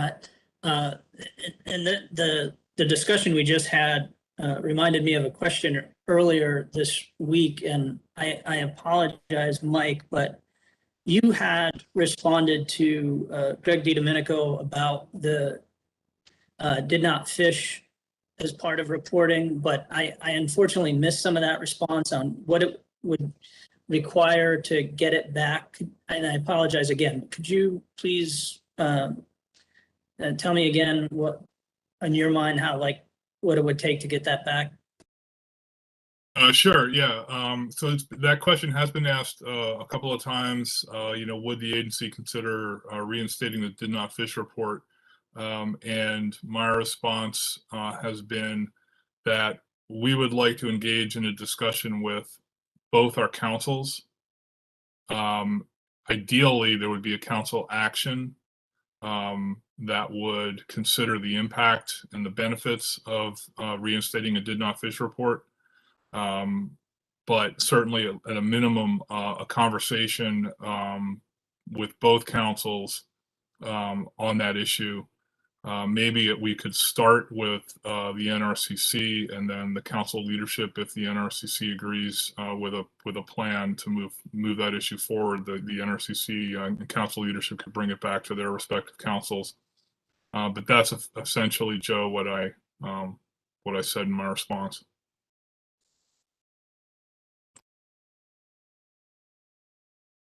All right, Great, thanks, thank Mike. Yeah, Joe, did you have any follow-up to that? Well, I guess just a question to you or Chris then, do you think that would require a motion on the MID's part to get that started, or can that just be a discussion that happens without any motion? I think, when we have our NRCC meetings, there's always a request for agenda items, and that could certainly be something to put on the agenda for that discussion. That'd be fine. And Yeah, thank you. If I could just, yeah, go ahead, Mike. yeah, if I could just follow on, I think one thing to, there's issues with the did not fish report, and I believe in the context that Greg DiDomenico has brought it up, and I don't want to speak for him because he's very able to speak for himself, but just, trying to provide some context, is more around the commercial tilefish incidental catch and the incidental permit and its relationship to some of the HMS permits.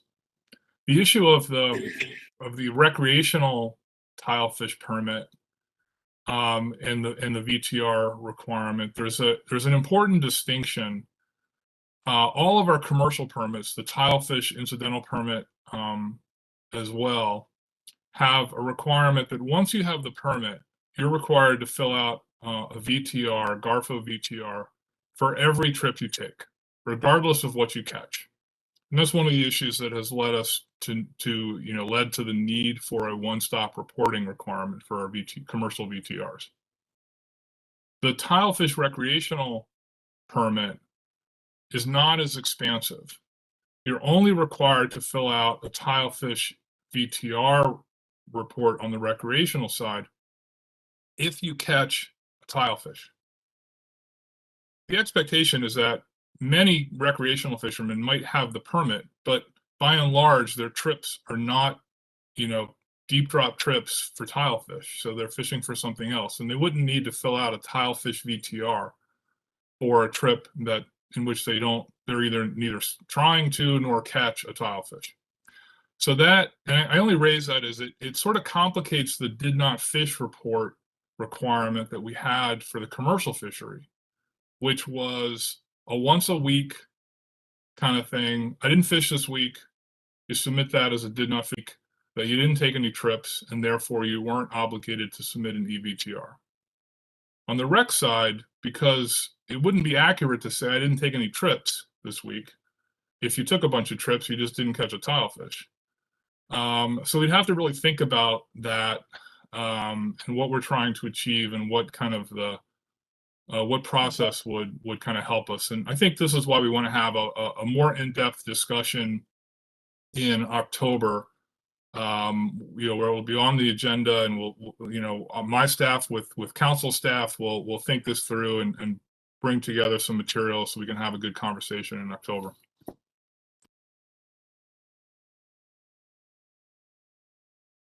All right, thanks, Mike. Thanks, Joe, for the question. I'm going to go next to Paul Reese. Go ahead, Paul. Thank you, Mr. Chairman. I just want to follow up on Dewey's question and points. I agree that the recreational tilefish reporting is pretty poor, especially considering that they make up a very internet savvy and aware group of fishermen. Along with what Dewey requested, and of course, within the bounds of the confidentiality requirements, I'd ask the regional director if he could also sort out how many individual vessels made those reports, because I think we're going to be pretty disappointed in a low number. Thank you. Yeah, thanks, Paul. I guess that's a request to the service. Mike, is that something we can maybe report out on later this year? Yeah, so we can I'm totally sorry, I thought I addressed the regional director. I'm sorry. No, you did. And I'm sorry, I was typing a message to somebody saying get on that, but but yeah, we can look into what we can provide in terms of the number of vessels versus the number of individuals, and include that in the report. Yeah, that's great. I appreciate that, Mike. And thanks for the question, Paul. Ellen Boland, you're next. Yeah, thank you, Mr. Chair. I just wanted to chime in on the idea of sort of a did not fish part of the report. I think it can be useful if the appropriate stick is there for failure to report. And I'm not wholly familiar with all the requirements of the tilefish reporting, but Virginia's had a hell of a time enforcing that regarding our cobia permits. And the only way we've been able to get some of it to stick is just to require that say that they can't have a permit the following year. So I would argue it's pretty critical to have a pretty heavy incentive to do it. Otherwise, that's probably one of the hardest parts that we've had with our cobia reporting. Thanks. Yeah, thanks, Ellen. Appreciate your thoughts on that. Let me see if there are any other council members that want to offer any comment or questions to the regional administrator on his report. Is there anyone from the audience, I always say the audience, anyone from the public that would like to ask any questions? Greg DiDomenico, go ahead, Greg. Thank you, Mr. Chair. If I could just direct a few thanks to Mr. Pentney this morning. Of Mike, course, yeah, go ahead. Mr. Petney, can you hear me? Sure can. Excellent. Just wanted to thank your staff and everybody else, quite frankly, for the 10% increase on ELEX and the quick work you guys made of it. Even 1 or 2 extra trips for a vessel is not just most appreciated, but critical to keeping a very labor and a very expensive fishery going. So that's something that adds to their overall season. So even though it's 10%, it's most appreciated.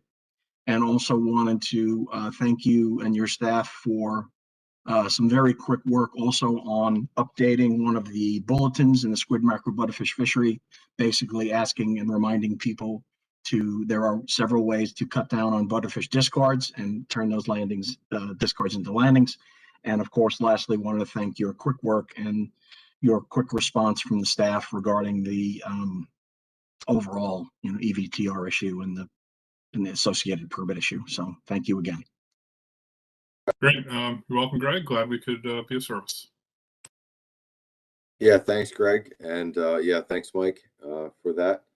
Is there anyone else from the public that would like to ask anything of Mike?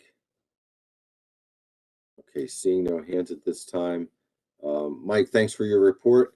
I think at this time we're going to move on to the next report, which is the Northeast Fisheries Science Center. John Hare, are you going to give that report today? Yes, I am, Mr. Chair. Okay. Yeah, whenever you're ready, John. Okay, I'll get started. I have, a lot to go through, so I'll try to sort of move through it in a timely fashion. Just want to, update everybody on our operating environment. We are still in a maximum telework operations. Our ability to work in our facilities, approving those activity requests are now at the Science Center level. And our Deputy Director, Nicole Cabana, reviews requests and then either makes an approval or disapproval.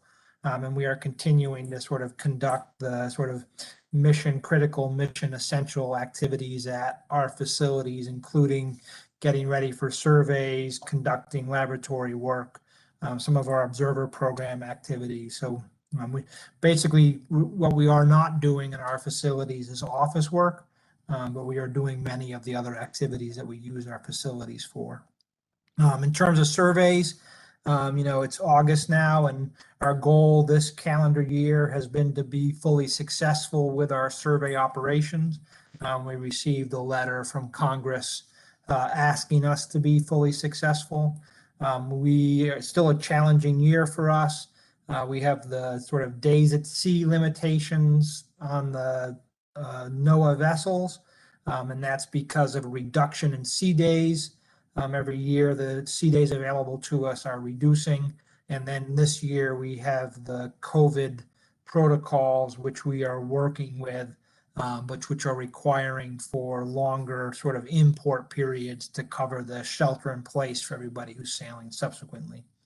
Thus far, our operations have been conducted successfully and without any COVID cases at sea or in the air. But our costs have been substantially higher with the testing and shelter in place costs that we have. And we received additional support from headquarters to cover those costs. The group that runs the ships and the planes, the Office of Marine and Aircraft Operations, have announced that vaccines will be mandatory to go to sea or to fly 45 days after a vaccine receives full FDA approval. So they notified everybody who goes to sea and flies that requirement will be coming once the vaccines are approved. Our aerial surveys for right whales are not occurring during the summer. Planes are off doing other things, and we will resume those aerial surveys in October. Our Atlantic Marine Assessment Program for Protected Species survey was completed. And then coming up for our marine mammal protected species, we have a 2-week cruise for sea turtles starting in late August and then an almost 3-week cruise for a North Atlantic right whale starting in late September. Our spring bottom trawl survey was completed, and we are currently in preparation for the fall bottom trawl survey, again, working under the COVID protocols.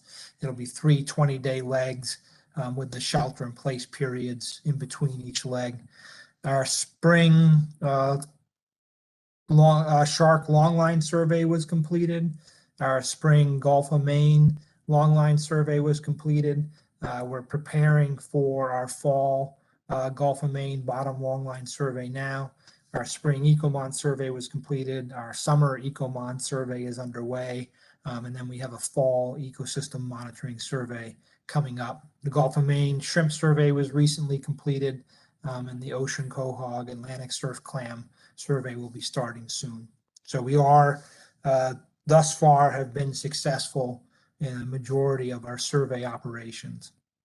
The survey costs continue to increase, and our survey budgets, Northeast Fisheries Science Center survey budgets continue to be flat or declining, and this just puts our surveys under pressure. An increase in the national funding for surveys was included in the President's FY22 budget request to Congress. Whether this request is accepted by Congress is unknown.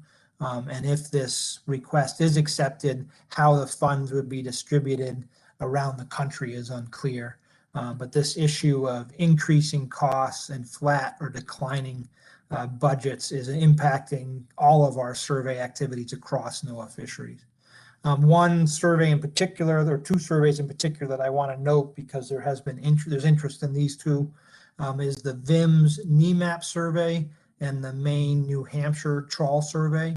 These surveys also are flat funded, which after numerous years of flat funding means that these surveys are underfunded as their costs increase. NOAA Fisheries has been finding funds above the dedicated funds for the VIMS NEMAP survey. Every year, this gets harder and harder. The Northeast Fisheries Science Center was able to provide funds above the dedicated funding level this year to make up the sort of shortfall in funding for the VIMS NEMAP survey. But this is just going to get harder and harder in future years unless there's a change in our survey funding. We did have a conversation with Atlantic States Marine Fisheries Commission and the 2 surveys about scaling the surveys to the funds available. And I plan to circle back with ASNFC and the survey leads once we have clarity on our FY22 budget. Mike Pentney and Paul Rago discussed this with regards to the port sampling. Flat funding for port sampling means, costs go up, so fewer samples are collected. The principles are exactly the same as Mike and Paul described earlier. In terms of the observer program, again, Amanda McCarty, our division chief, is on detail at the White House to work on the President's climate executive order. Brooke Carney from National Sea Grant was in an acting role for us for 3 months. She is now rotated out, and Jessica Stevens from the Southeast Regional Office is with us until the end of the year. Observer and fishing captain and crew health and safety remain a top priority for us.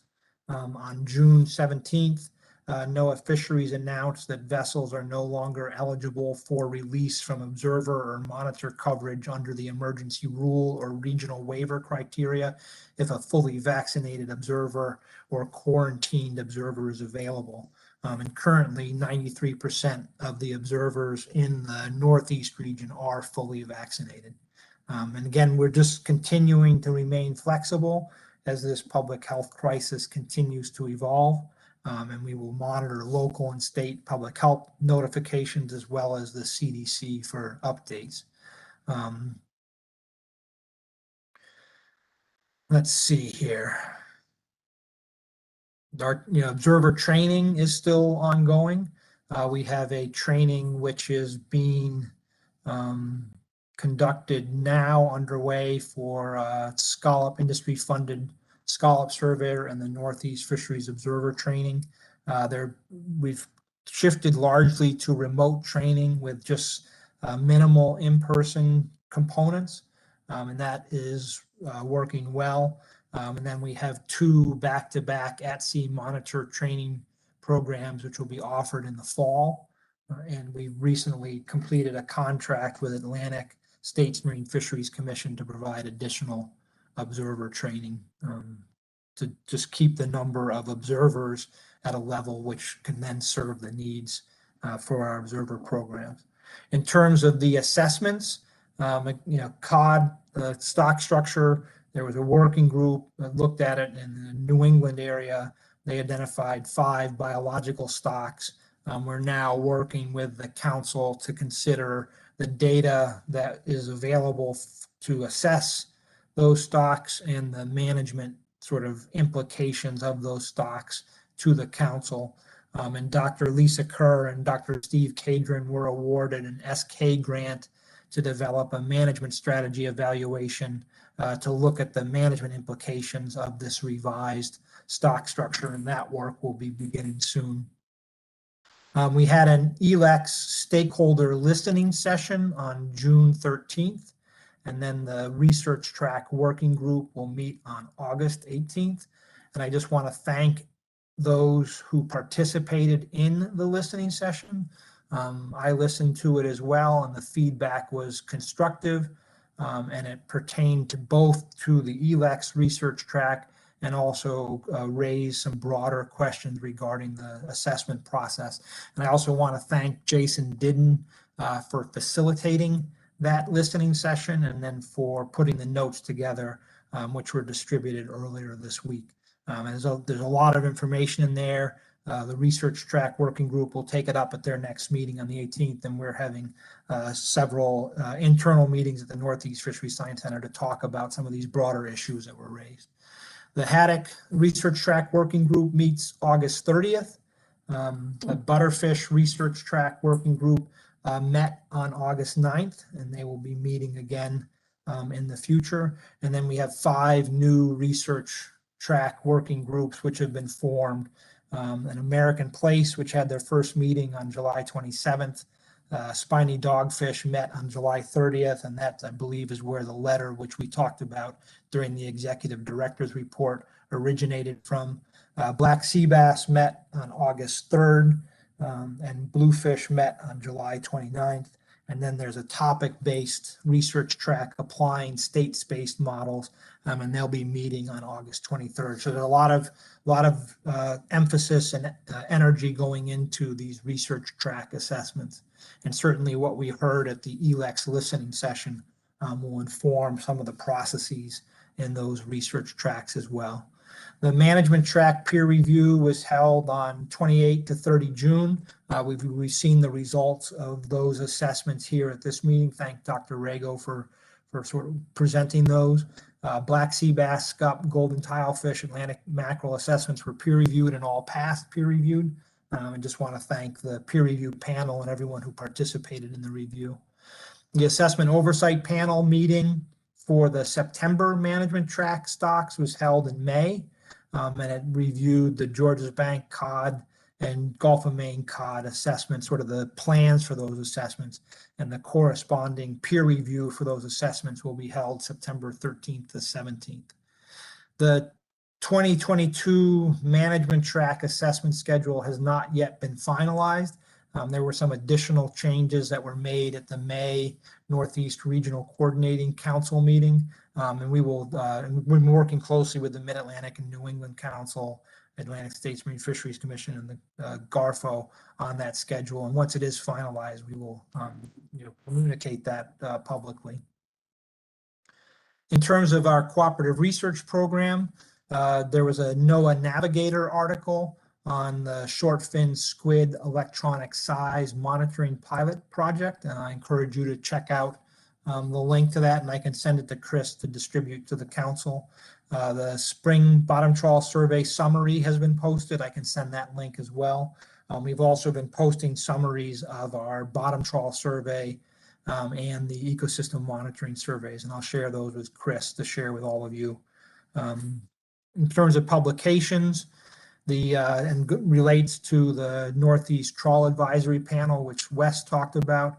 There are 2 publications which have been accepted. One is related to the wing spread experiment that was designed and developed and executed by the NTAP group, and that paper is being led by Andy Jones at the center, and that was accepted for publication. And then there's a paper which is a summary of the bottom long line survey in the Gulf of Maine, which also has been accepted for publication. In terms of offshore wind, I think we've heard a lot about it at this meeting. Again, there are plans for, more than 200,000 fixed turbines to be in operation by 2030. And the state of Maine is working on sort of a floating research array. The pace and scale of development continues to be quite quick and is putting, asking a lot of the regional office for reviewing all of these actions and for the Science Center in terms of supporting the regional office. There are going to be 2 workshops which are supported by Bureau of Offshore Energy Management. It's a grant or a reimbursable agreement which we have, Northeast Fisheries Science Center has with BOEM, to evaluate the design of our bottom trawl survey in light of the wind energy development. And the goal is to establish a simulation for the bottom trawl survey that can then be used to look at design elements and also impacts potentially on assessments coming out of adjusted survey indices. There's also a new grant with Responsible Offshore Development Alliance to hold a workshop on floating wind energy. It'll be similar to the workshop which was held on the fixed turbine technology in October. And we are working with Bureau of Offshore Energy Management to develop a regional federal survey mitigation plan, which was announced soon after the Vineyard Wind record of decision was approved. In terms of our ecosystem-based fisheries management updates, I think the conversations which we had at the council meeting were excellent. I just wanted to let everyone know about another project which started off this week. Is our ecosystem dynamic assessment branch is developing a framework for incorporating ecosystem and socioeconomic information into the fish advice process. We had council representation or SSC representation at that workshop, but the intent is to develop additional information to add to the assessment, single species assessments, which brings in more socioeconomic information. And we're considering to start with the black sea bass and bluefish research track assessments. And in terms of our protected species work, I've talked about the surveys. The team which developed the decision support tool is working to incorporate all fixed gear fisheries into the tool for risk analysis. I think we heard that earlier in the week from Colleen. And there are a lot of data challenges with this, but the intent is to have it be representative of all fixed gear fisheries. And our gear research team continues to expand the number of fishers that it is working with in terms of the ropeless technology. And there are fishers now in Maine, Massachusetts, Rhode Island, North Carolina, and Georgia that are participating in that project. And with that, Mr. Chair, I will end my report and happy to take any questions.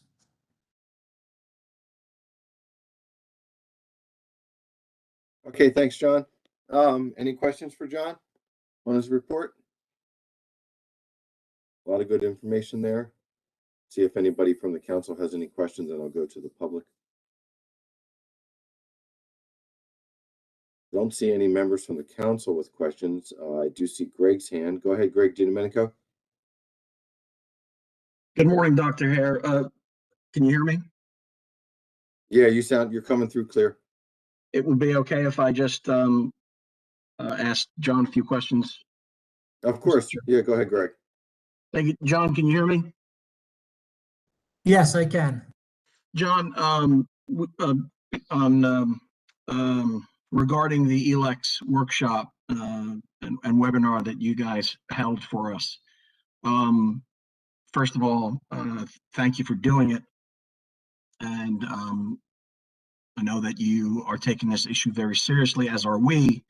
And I was wondering, as are some other folks involved, one issue that seems to be unresolved is the audio file, the digital audio file.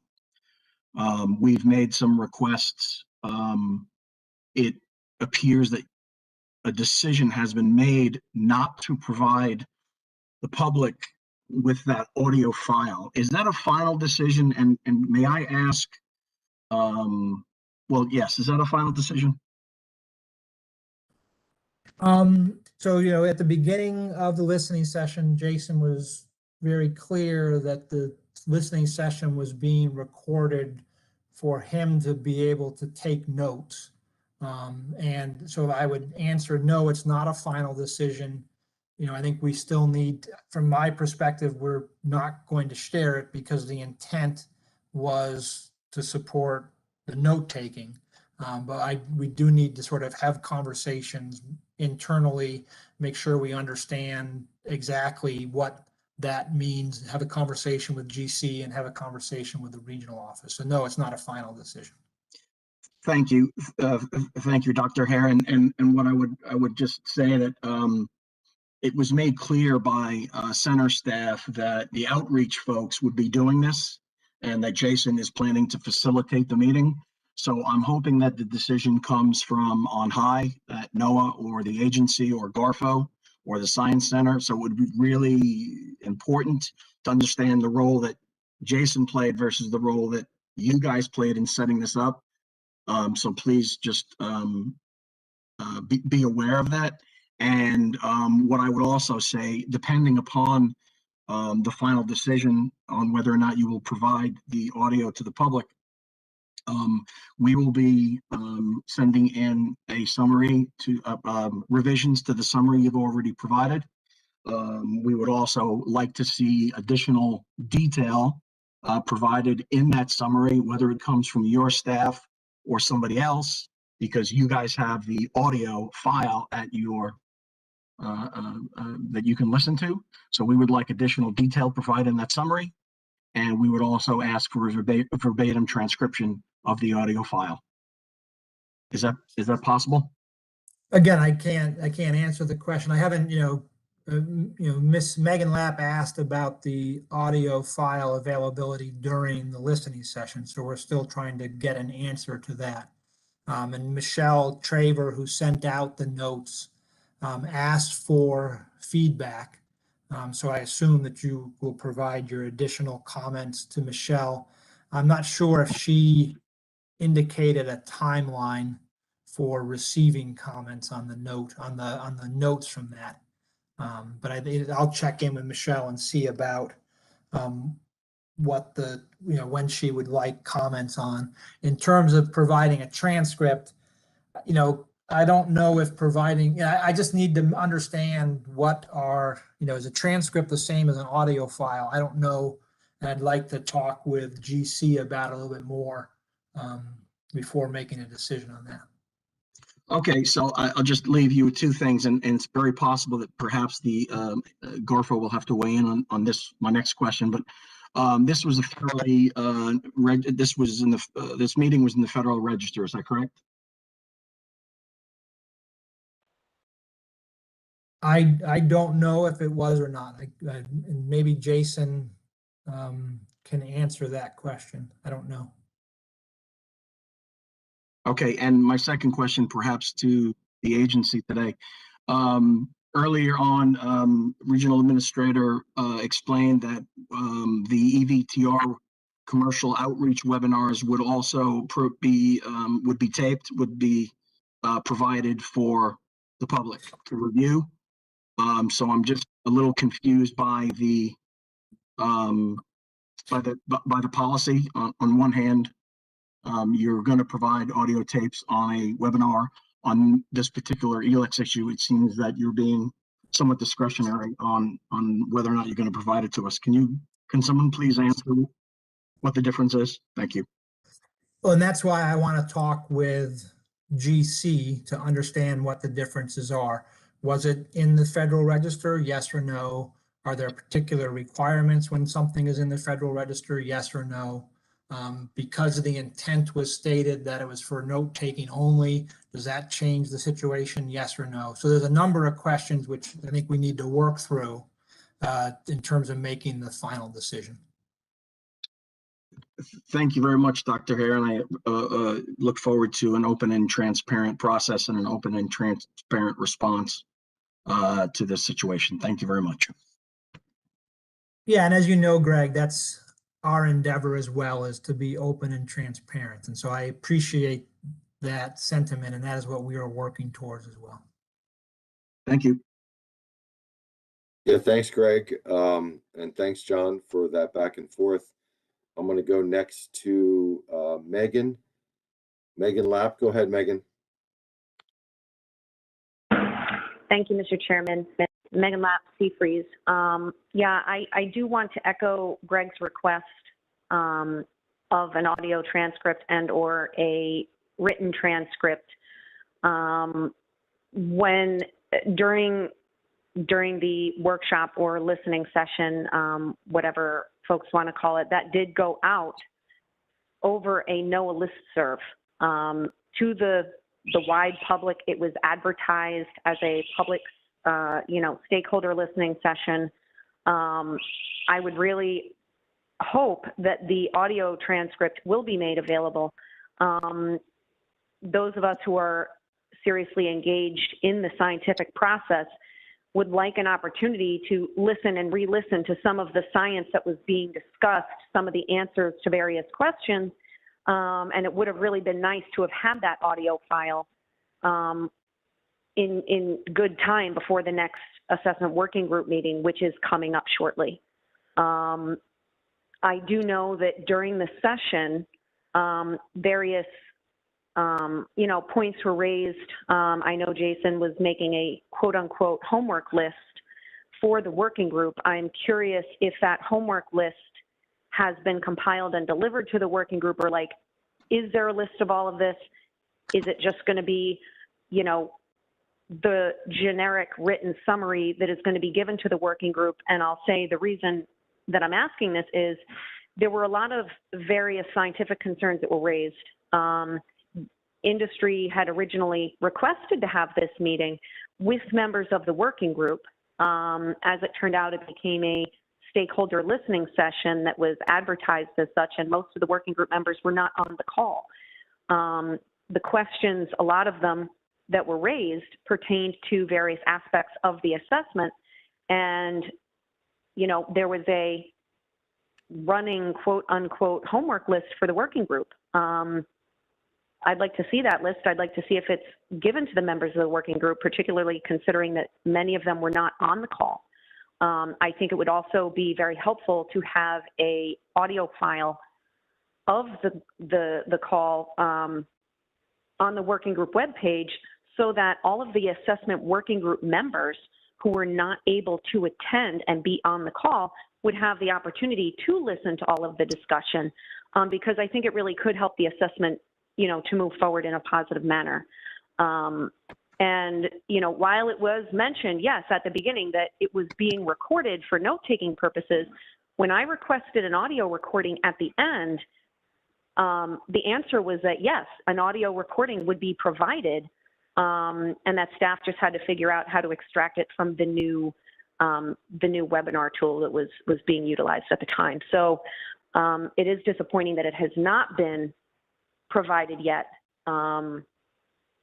because like I said, it would have been nice to really kind of re-listen to some of the discussion prior to the assessment working group meeting that's coming up in August. So, but I am curious, is a list of homework items that was developed during that call, has that been drafted and or presented to any of the members of the working group? Because otherwise, I would hope that that would be done before this next working group meeting. Thank you. Thank you very much. As I remember the listening session, you clearly, you asked to have the audio recording. And as I remember, the answer was we need to check and see if that's possible. So I have a different recollection than you do about whether it was said that we could share or not. And so, we could follow up on that. And I'll, as I told Greg, sort of work through to see what our general counsel has to say. In terms of what is presently available from that listening session, what I am aware of are the notes that were taken by Jason and distributed by Michelle Traver. So I'm not aware that there is a homework list, but that is something that we could talk about and see if it could be provided. And then the last point was, I just want to thank you for participating, because I do think all of the comments that were made there, all of the statements were very informative and useful for me personally, and I think for the Science Center to think about, and I also think for the working group members that were in attendance. So I just wanted to thank you, Megan. And then Michelle, I pulled up her email. She asked for comments on the notes by the close of business August 17th. So that's when, so if you are going to submit additional material, ask for additional material to be included in those notes. She'll need that by the end of the day on August 17th. Thank you, Dr. Hare.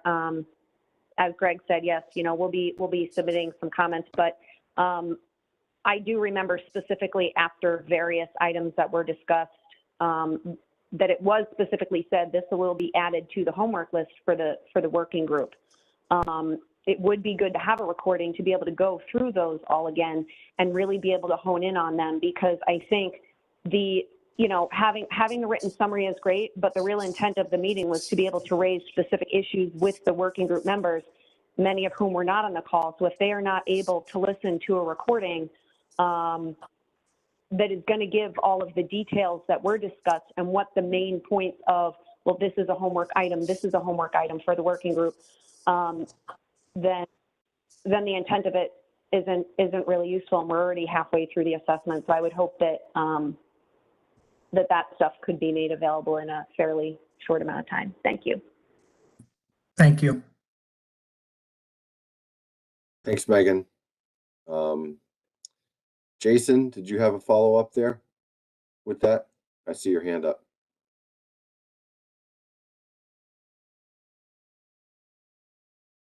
Okay, Jason's hand went down.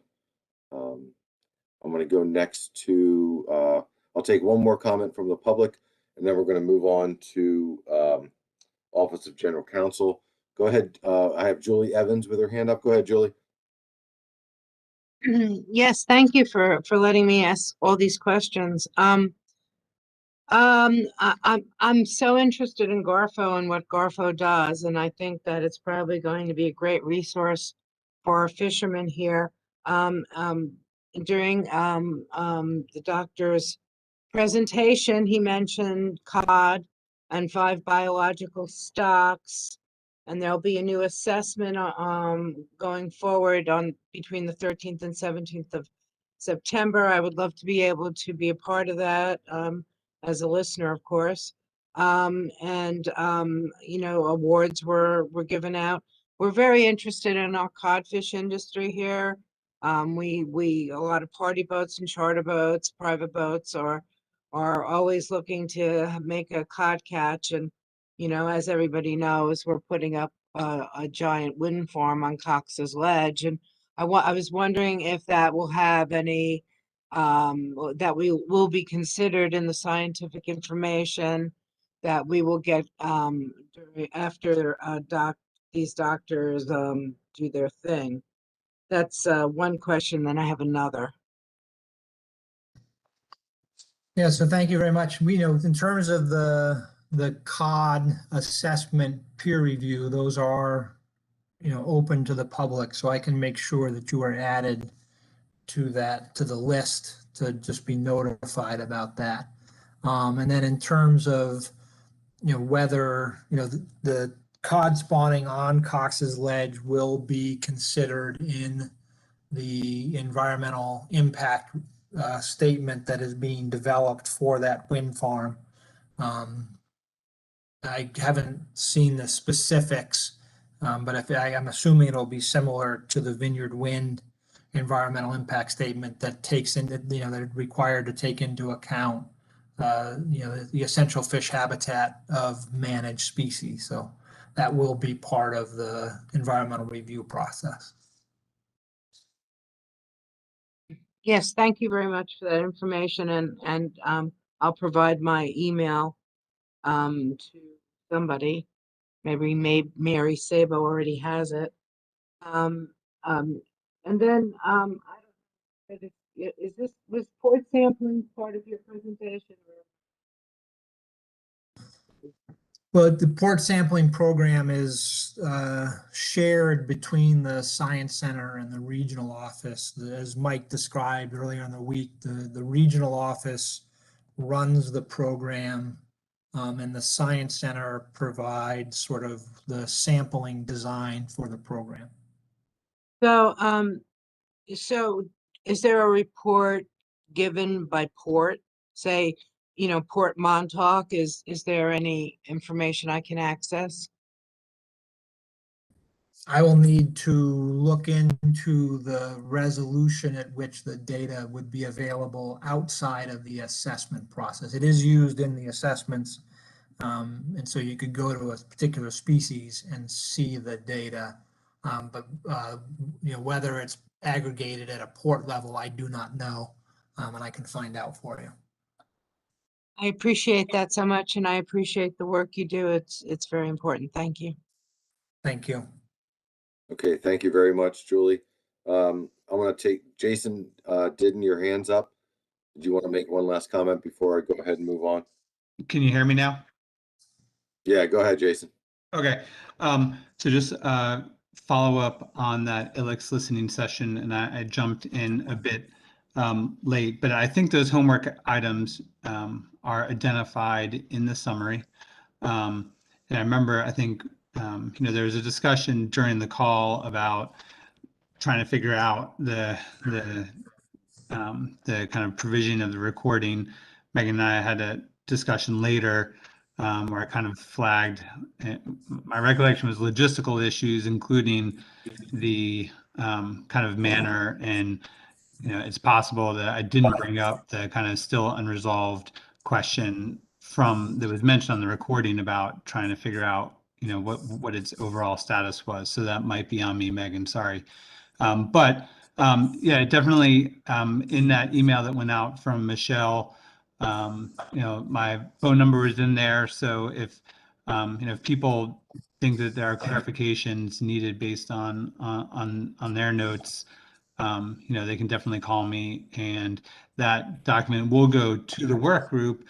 I think some of the homework items were more kind of homework, follow up, kind of not necessarily for, because again, the work group wasn't on there, so the work group kind of couldn't, decide whether or not to do anything. But I think all those issues kind of listed as potential homework, I think, are in that summary and will be considered by the work group. So thanks, just a little bit of follow up there. Yeah, thanks, Jason. I appreciate that. Sorry, had a little trouble getting connected earlier. All right, so with all of those questions and discussion with the center director, I'm going to go ahead and move on. There's always time for follow up and at another time on additional items that you have for the folks that are reporting out today. But I do want to move on. It's approaching noon. I'd like to get done by 1 as indicated on our agenda. I'm going to go next to NOAA's Office of General Counsel. John Almeida, are you with us? I don't see, well, I can scroll through. I see your name. John, before you go, can I ask you, how long do you think your presentation is going to be? I have to step away from my computer for about 3 minutes. Are you going to be longer than that? Maybe a little bit longer, but not much longer than that. It's pretty short. Okay. Okay. I'll try to stick around here for another. Well, I might step away for a second. But yeah, go ahead, John. Go ahead and start your presentation. And I'll try to be back to. I just have to run real quickly away from my computer, but I'll be right back. Okay, thanks, Mike. So for my update this month, I'm going to start with river herring litigation. At this point, we have one remaining case, active case on river herring, and this is the one brought by the Natural Resources Defense Council in the District of Columbia regarding the 2019 NIMS determination that ESA listing was not warranted for alewife or blueback herring. Currently, the case is in its summary judgment phase. The plaintiffs have filed their opening brief, and NIMS will file its opening brief on September 17th. Next case is the lawsuit on the Herring Amendment 8, the New England Council's Amendment 8, which is a challenge to the inshore midwater trawl restricted area, and that's brought by Sustainable Fisheries Coalition in the District of Massachusetts. In this case, the record's been filed and both sides have filed their opening summary judgment briefs, and each side will get the chance to file an additional brief. Summary judgment briefing will be completed on September 10th when the government files its second brief.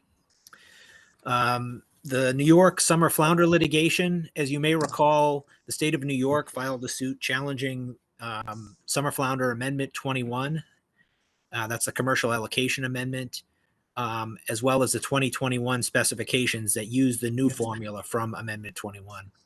Both sides have filed their briefs in support of motions for summary judgment.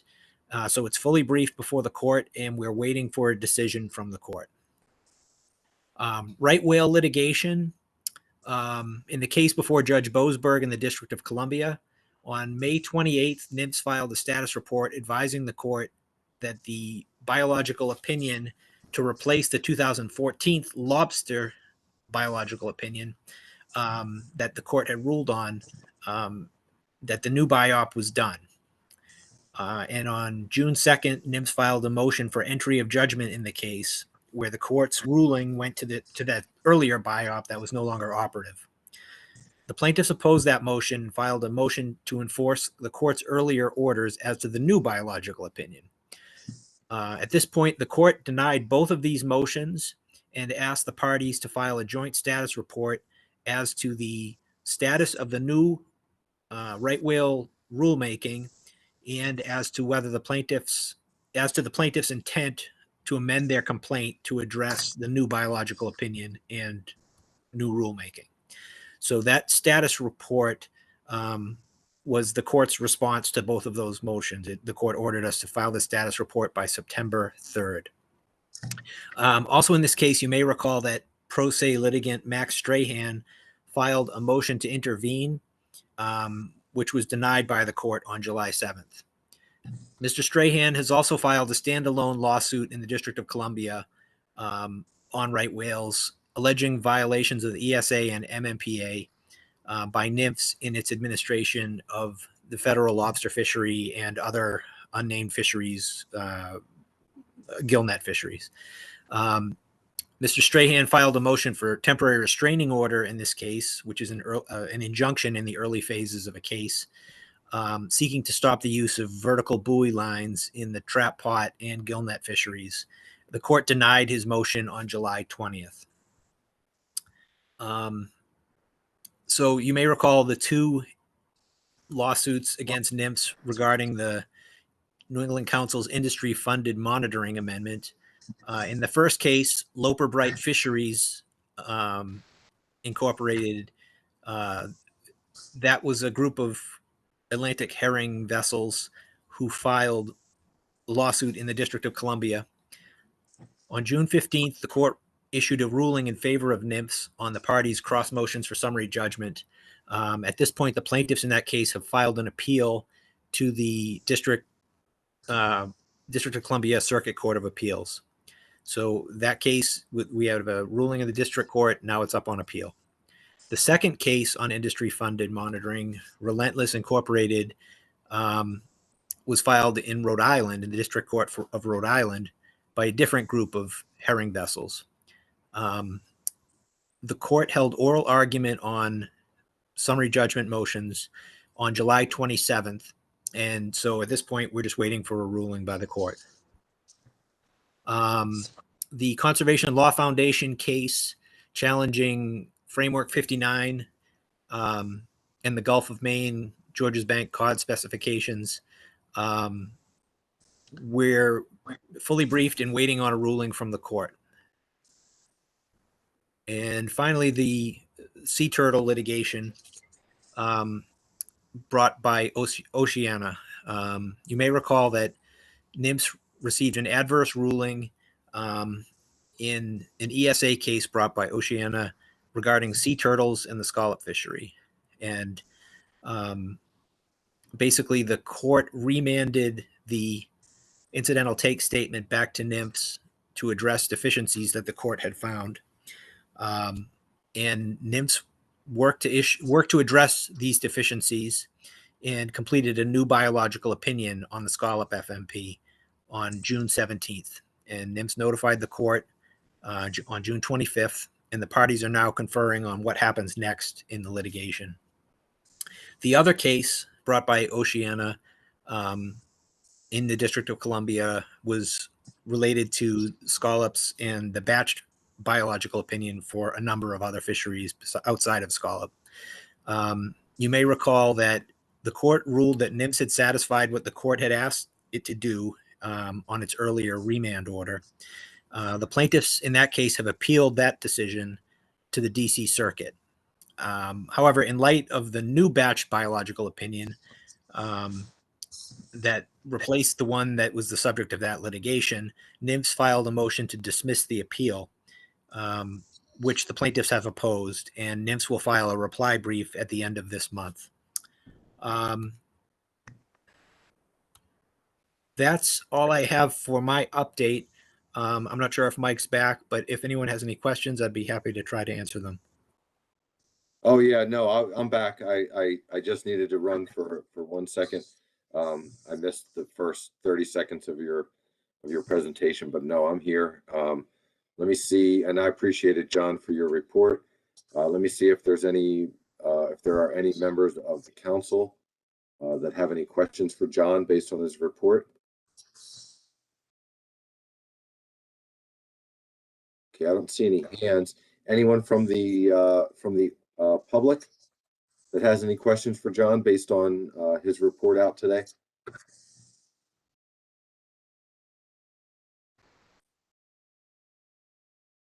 Okay, seeing no hands at this time. John, I want to thank you for your report. It looks like you're off the hook, and we can move on to our next report out. But I appreciate the time spent putting that together for everybody. Thank you. Okay, thank you, Mike. Okay, next on my list, I have NOAA's Office of Law Enforcement. Caleb Gilbert is with us to provide that report. I see Caleb's name on my list here. So Caleb, if you're ready for that report, go for it. I am ready. Can you hear me okay, Mr. Chair? Yeah, you're coming through loud and clear. Great. I have a fairly brief report this month from Office of Law Enforcement, Northeast Division. I'd like to start by mentioning a few of our current areas of focus and priorities within NED. We're continuing work on emerging technologies, such as by building efforts already started to inspect fixed gear offshore using an ROV, as I know you've all heard about before. We're also paying close attention to the evolution of ropeless gear discussions related to the lobster fishery, and we're continuing to work on efforts to use acoustic technology to monitor closed area vessel activity, such as trawling vessels, and use of surface-to-air drone technology for general enforcement at sea and in port. OLE is dedicated to helping to improve right whale survival. So in addition to the fixed gear inspections, OLE is working with NOAA partners to use VTRAC in conjunction with VMS and AIS vessel tracking positions to help determine compliance with seasonal management area vessel speed restrictions. While we recognize compliance with vessel speed restrictions in SMAs appears to be improving, and we see high levels of compliance in most SMAs, OLE is working with NOAA partners to further improve compliance. And as a reminder, in the Mid-Atlantic, numerous SMAs from southern New England down to Georgia go into effect November 1. I thought I'd bring that to folks' attention at this point. Critical efforts in our sea and airport terminals to inspect containers for SIMP violations continues. Please see the SIMP-related highlights included in the written OLE report for this meeting found on the council website. Thanks, Mary. To see examples of some of the recent work conducted by NED in this regard, other highlights are listed there as well. Next, a quick NED personnel update with former Assistant Director Tim Donovan's retirement last June. Deputy Special Agent in charge, Jeff Ray, stepped into the acting AD role. I know that varies slightly from what I reported last meeting. ASAC Mike Henry continues as acting DSAC for NED. The AD position for Tim's backfill closed last Friday, August 6th. So more news coming on filling that post in the coming weeks. And last, just wanted to note the observer report section of the OLE report for this meeting. We thought it was worth highlighting to the council that we have experienced probably a slight, but a recent uptick in enforcement activity involving observers. And that concludes my report, Mr. Chair. Here and available if anyone has any questions. Yeah, thanks, Caleb. Yeah, I appreciate the report. Let me see if there are any hands. I don't have any questions at this time, but if other members of the council do, I'll look to see if any hands go up. Michelle Duval, go ahead, Michelle. Yeah, thank you, Mr. Chair, and thanks for the report, Caleb. Just a quick question. It seemed like there were a lot of HMS violations that were in the in terms of like the summary settlements and table 2 and the briefing materials. And I was just curious if, I mean, are those primarily commercial or recreational? Do you have a sense of sort of how those are split up? Thanks. Yeah, thanks, Michelle. Thanks, Michelle. Caleb. Can you hear me okay, Mr. Chair?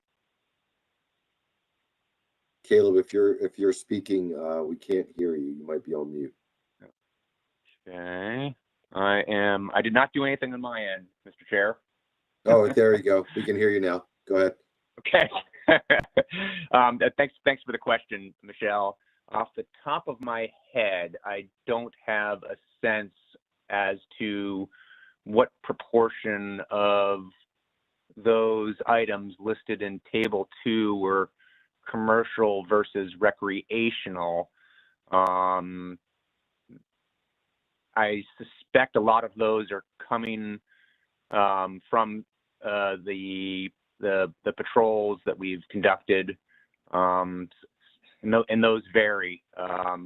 Some of them are coordinated around sport fishing events, in which case, if that occurred, then yeah, you'd see maybe a disproportionate number of recreational vessels included with HMS violations. But I can't give you much more than that off the top of my head. I could work on something offline and get back to you. No, I was just curious if you had the information readily available. Not a big deal. Thanks, though. Appreciate it. No problem. Yeah, thanks, Michelle. And Caleb, if it's not too much of a stretch for you, that might be good information to even provide maybe at our next meeting, since it's not, if you don't have it now, maybe by in a couple months you could just give us an update. That'd be great. I can do that, Mr. Chair. Happy to do it. Okay, great. Yeah, I appreciate it. Anyone else from the council? Anyone from the public? I don't see any hands at this time. I'll give everybody a second. Greg DiDomenico, go ahead, Greg. Thank you, Mike. Just wanted to comment on the HMS question that was being debated. I'd be happy to help in this particular manner as this issue, evolves. Appreciate the question and the answers, but would also remind everybody that this is central to the issue of how you determine what a commercial fishing vessel is. A commercial fishing vessel, in my opinion, is one that has a U.S. Coast Guard commercial fishing vessel safety sticker on it, and not just a HMS permit alone. It gets back to the issue of documentation numbers. It gets back to the issues of safety. And so asking which one's commercial, which one is recreational, that is something that has to be refined before you can get the correct answer. So I would appreciate this issue being pursued and would be happy to help in any way. Thank you very much. Yeah, thanks, Greg. And I know this has been a big issue for you, as well as others in the industry. So, you know, that's something that, you know, we'll make a note. Staff can make a note, and we can try to make, you know, put this on a future agenda item or as part of our work plan for the next year. I don't have all that in front of me right now to see whether or not those actions are part of our work plan. But no, I appreciate the interest in this, and I would like to see this through to completion, to better understand, you know, the issues surrounding the HMS fishery. So thanks, Greg. Caleb, did you have any comment to Greg's comment? No, I appreciate the comment. I'll try to do my best to work on gathering the data, assuming I get the clearance to do so, and yeah, and I'll try to figure out the best way to break down the data correctly, addressing your concerns. Okay.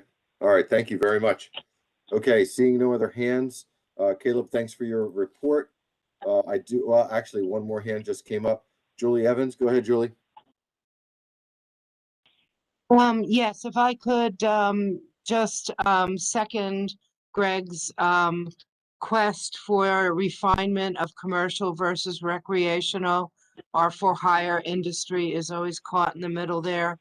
And this has been going on ever since I was a reporter on these issues many years ago.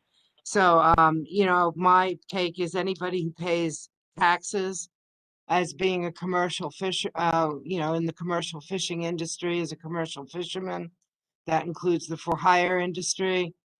Recreational now is a no, and of course commercials, yes. But if a definition is sorely needed. Thank you. I won't take up any more of your time, but thank you all.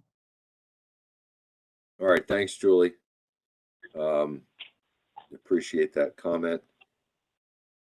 Anyone else before we move on? Okay, seeing no additional hands at this time. Caleb, thanks again. We're going to go ahead and move on to our next report, which is coming to us from the U.S. Coast Guard. And we have a new member of the council, Lieutenant Commander Matthew, and I don't want to pronounce your name improperly. Is it Cayley? Good morning, Mr. Chair. Yes, Cayley. All right, Matthew Cayley is with us from the U.S. Coast Guard to provide his report. Nice to have you here with us, Matt. Do you go by Matthew or Matt? Either one is fine. Yeah, I appreciate that, Mr. Chair. Thank you. Yeah. So yeah, whenever you're ready, if you have a report for the council, that'd be great. Thank you. Sure. Good morning, everyone. Thanks for the time.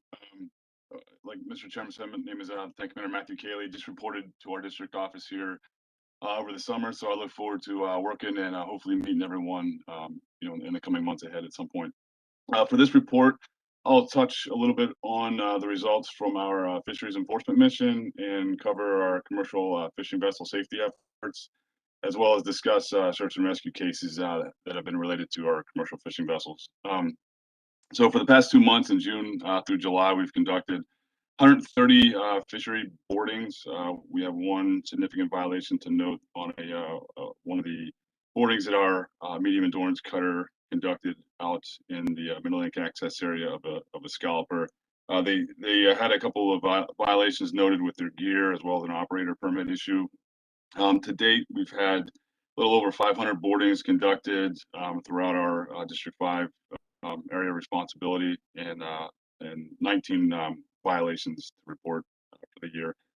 For marine protected species, our command center back in June received a call from our nearby Virginia Aquarium here requesting assistance locating possible injured sea turtle near the Cape Charles Marina. We sent a small boat out to the area to search, but weren't able to find the turtle. So no further action was requested, but that's one case that we responded to. For the commercial fishing vessel safety efforts, our examiners conducted 56 exams dockside from June to July. They issued 50 decals, and during that time, we didn't come across any vessels, commercial fishing vessels, that we had to terminate for safety issues. For cases involved in search and rescue from commercial fishing vessels, there were 4 over the past 2 months. We had 2 in June and 2 in July. The one of them in June was related to a lost propulsion issue on a shrimper off in North Carolina due to a sheared shaft. The commercial salver was able to tow them back in and back to their home port and without any further incident. We had another back in June. A fishing vessel up in the Milford, Delaware area near Cedar Creek sank at the pier. Water entered through the failed rudder post, and the vessel owner was able to hire a commercial salver to safely get it back up and refloat it. In July, we had 2 cases. One was a grounding in shoals off of Cape Hatteras Inlet, which a commercial salver was able to pull them off the shoal water and tow them back to their home port. And then recently, in July 28th, we had a commercial fishing vessel that allied with Manasquan Inlet North Jetty that resulted in some damage to their hull. They were able to safely make it back to home port, but then they sunk at the pier and had to get a commercial salver out. Moving forward for future operations, we're likely going to look at doing a pulse operation in the late fall, early winter time frame for some Atlantic striped bass. We had about nearly 10 violations last year during that time, so it's something that we're going to continue to focus on. We're also the right whale speed zone. We're going to do a pulse op for that likely once that starts in November 1st with the speed restrictions in place. With that, that concludes my report. Pending any questions. Thank you. Yeah, thanks so much, Matthew. Let me see if anyone has any questions for you. I appreciate you being here today with us. Does anyone from the council have any questions for Lieutenant Commander? I don't see any hands from the council. Is there anyone from the public that has any questions based on the report from the Coast Guard?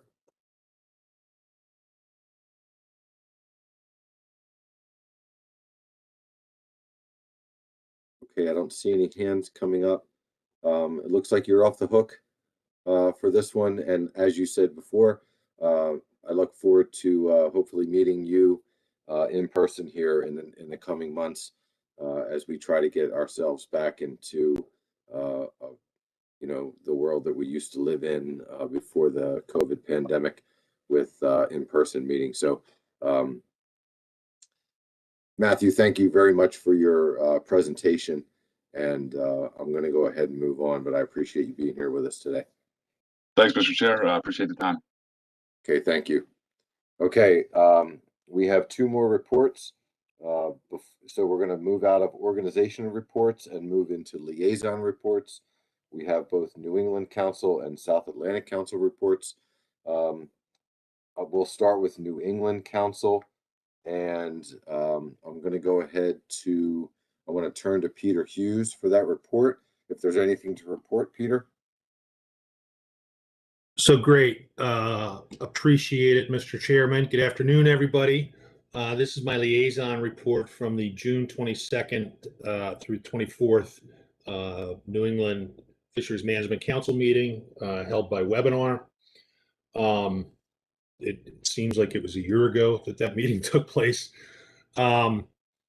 So I'll get right into it. The New England Council agreed by consensus to have a hybrid meeting in September with members attending in person as preferable. We'll see if that happens with what's going on with COVID nowadays.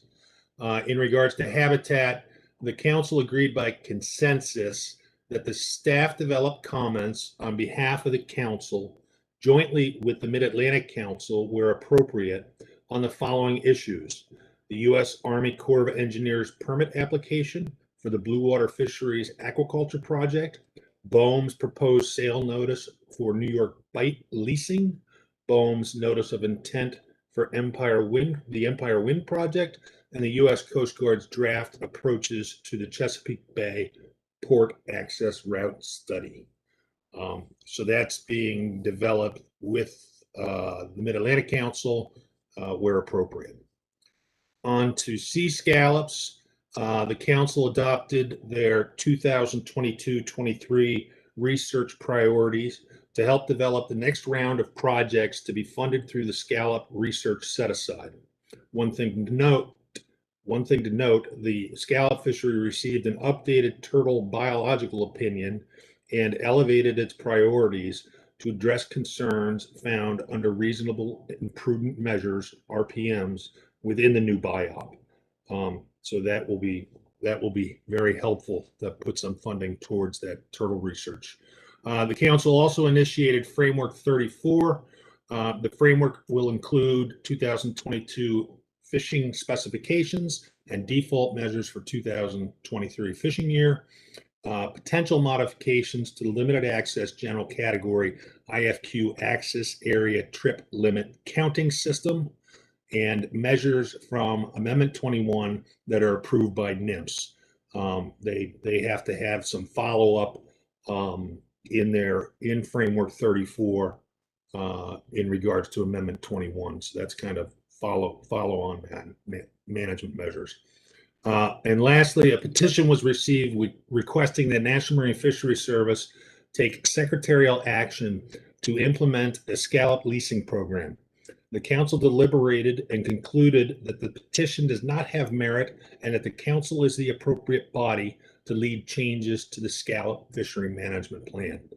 In my report that is posted online, there's a live link to additional information in regards to scallops. Moving on to groundfish and the Atlantic cod structure workshops. And I find this personally very interesting. For several years, the council has supported work to better define the biological stock structure of Atlantic cod, which currently is managed as 2 stocks. A working group reviewed all available information and concluded that cod as a species more appropriately consists of 5 stocks. And in parentheses, there's a live link that has a map to show you where those 5 stocks are. The council and the New England Fishery Management, the council and the Science Center, with contracted support from the University of New Hampshire and New Hampshire Sea Grant, decided to host 2 sets of public workshops to gain additional perspectives on science and management issues associated with the potential change in the stock status. 3 workshops were already held in June, and I believe 5 more management workshops are going to be held sometime over the course of the summer. I don't know those dates because I had not seen them published. The council also initiated Framework 63 for groundfish, which will do the following. It's going to set 2022 TACs for the U.S.-Canada management units for Eastern Georges Bank cod, Eastern Georges Bank haddock, as well as 2022-23 specification for Georges Bank yellowtail flounder. It also sets 2022-24 specs for Georges Bank cod, Gulf of Maine cod, and possibly will adjust 2022 specification for Georges Bank and Gulf of Maine haddock.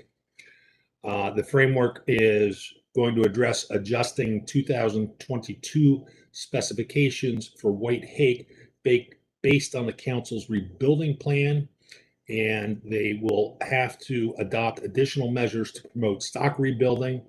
And finally, they will develop alternatives to the current system for setting groundfish default specifications. The council will also review the current ABC control rule or harvest control rule to investigate alternatives that may perform better under a range of groundfish conditions and stock assessment issues. Additional information can be found in that live link in my report. The council received updates on offshore wind, Atlantic herring, ecosystem-based fishery management, and approved their 2021 through 2025 research priorities. And there's a live link in that document also. And the council, as this council just did, said farewell to some of their council members. 4 longtime council members, Chairman Dr. Don Quinn from Massachusetts, Terry Alexander from Maine, Vincent Balzano from Maine, and Dr. Matt McKenzie from Connecticut. All 4 had served 3 consecutive 3-year terms on the council and were ineligible for reappointment. And this concludes my liaison report, Mr. Chairman. Thank you. Thanks very much, Peter, for your report. Let me turn to Eric Reed, who I believe is still on the call. I'm looking for his name. Eric, if you're there, is there anything else you want to add to the report as our liaison to New England? I don't think he's there, Mr. Chairman. He just texted me. He just had to get in his car and go somewhere. I got you. Okay. Well, thank you for your thorough report, Peter. Let me see if there are any questions regarding that report. Anyone from the council have any questions for Peter on his report? Anyone from the public?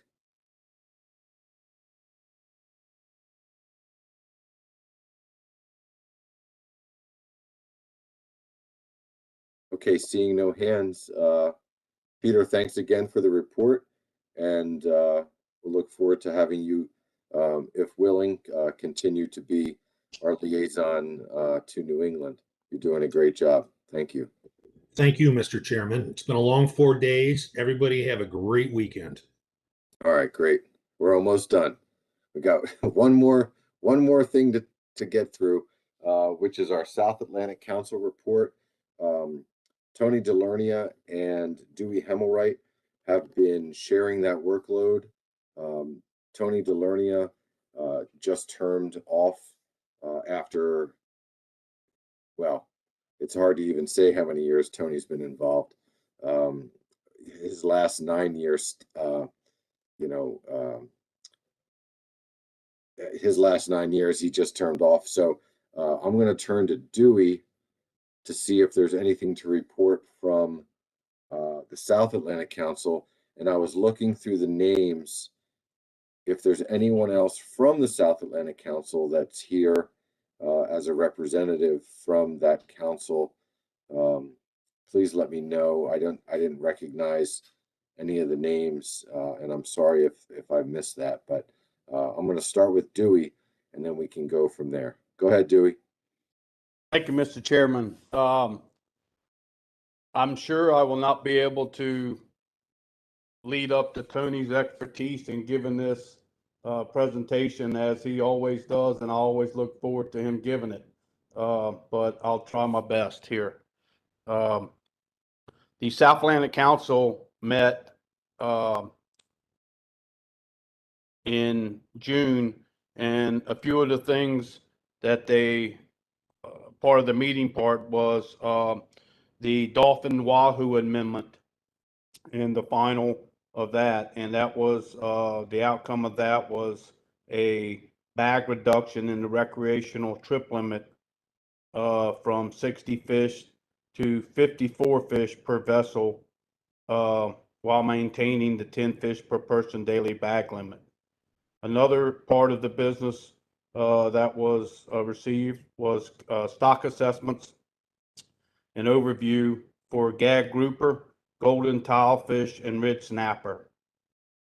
The stock assessment for gag found the stock is overfished and undergoing overfishing, and so the council began a development of amendment for that.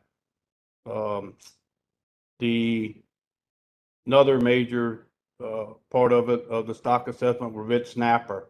That stock remains overfished, and overfishing is occurring. And the uniqueness to red snapper is the majority, or the vast majority of the overfishing comes from fishing out of season for other species and the discards. So the council will be addressing, as it continue to address that. The next meeting for the council will be hopefully a in-person meeting in September. I also forwarded the summary of this meeting to Chris. I believe he's provided to the council.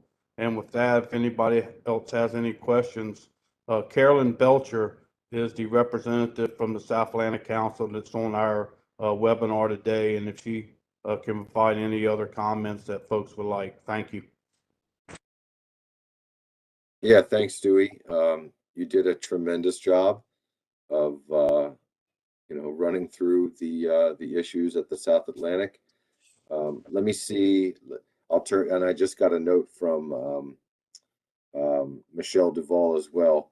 Carolyn, I'm sorry I didn't recognize you as part of the South Atlantic Council.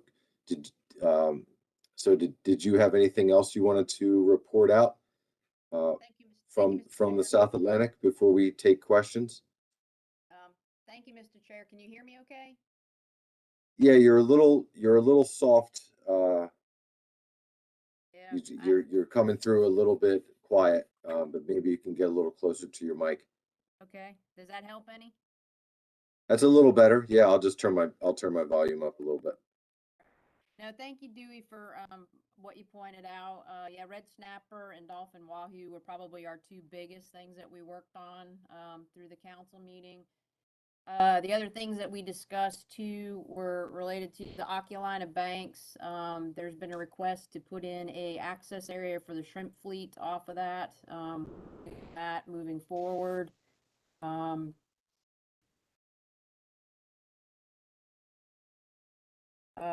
So we received public comment on that, and we're working towards final approval at the September meeting with the Oculina.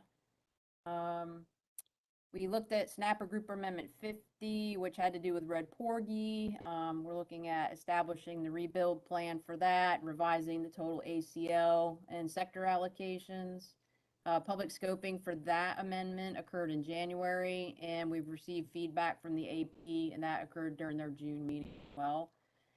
Two things that we're working on with the Gulf Council are the yellowtail snapper management and the joint plan, which is for cobia, the migratory Gulf of Mexico group of cobia.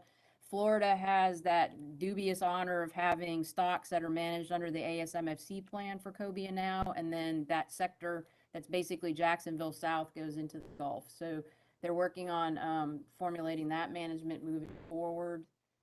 Dewey indicated we're talking about golden tilefish moving forward and looking at an amendment to incorporate the new ABCs and adjustment of allocations.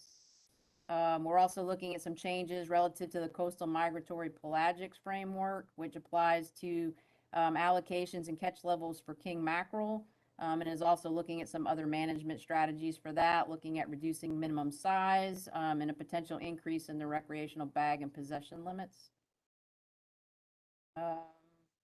We looked at gag grouper, as Dewey also indicated, and noted that it's also still overfished, undergoing overfishing. So we're working to get an options paper to help develop the rebuilding plan and actions for that specific fishery as well. As Dewey said, upcoming meeting is slated for September 13th through the 17th. And as of right now, we're hoping for a go in person, but that can change at any moment. So with that, if there's any questions anybody has, I'll be more than glad to answer them. Yeah, thanks, Carolyn, and thanks, Dewey, for your report. Let me see if anybody has any questions regarding the report from the South Atlantic. Is there anyone from the council? Let me scroll up here. Hold on a second. Anyone from the council have anything they want to ask questions of? Is there anyone from the public that has any questions for the South Atlantic?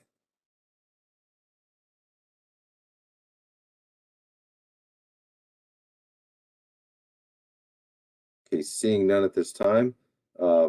Dewey and Carolyn, thank you very much for the information provided for the South Atlantic.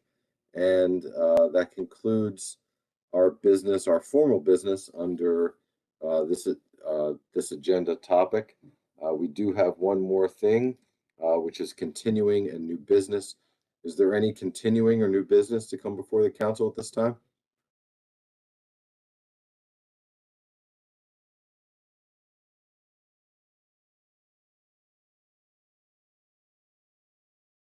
Okay, I don't see any hands going up. So with that, I think we've reached the end of our August 2021 meeting. We will, as Chris mentioned in his report earlier, we're going to keep members of the council and the public informed about decisions that are made as we move forward into the fall, depending on the COVID pandemic. And we'll just keep everybody in the loop. We'll try not to we'll try to give you as much information as we can moving forward as to whether or not we're going to have an in-person meeting in New York or not, or a hybrid meeting, I guess I should say. But I want to thank everybody. Also welcome the new members, and I really don't have anything more to offer. It's been a long couple weeks. We had ASMFC last week and then the council meeting this week. So I hope everybody can take a little break and enjoy the weekend. Thank you all very much for your participation and your attention to all the details throughout our meeting week this week. I'm going to go ahead and call this meeting adjourned, and I'll look forward to hopefully seeing all of you, if not talking with all of you in the near future. So thank you all very much. Meeting's adjourned.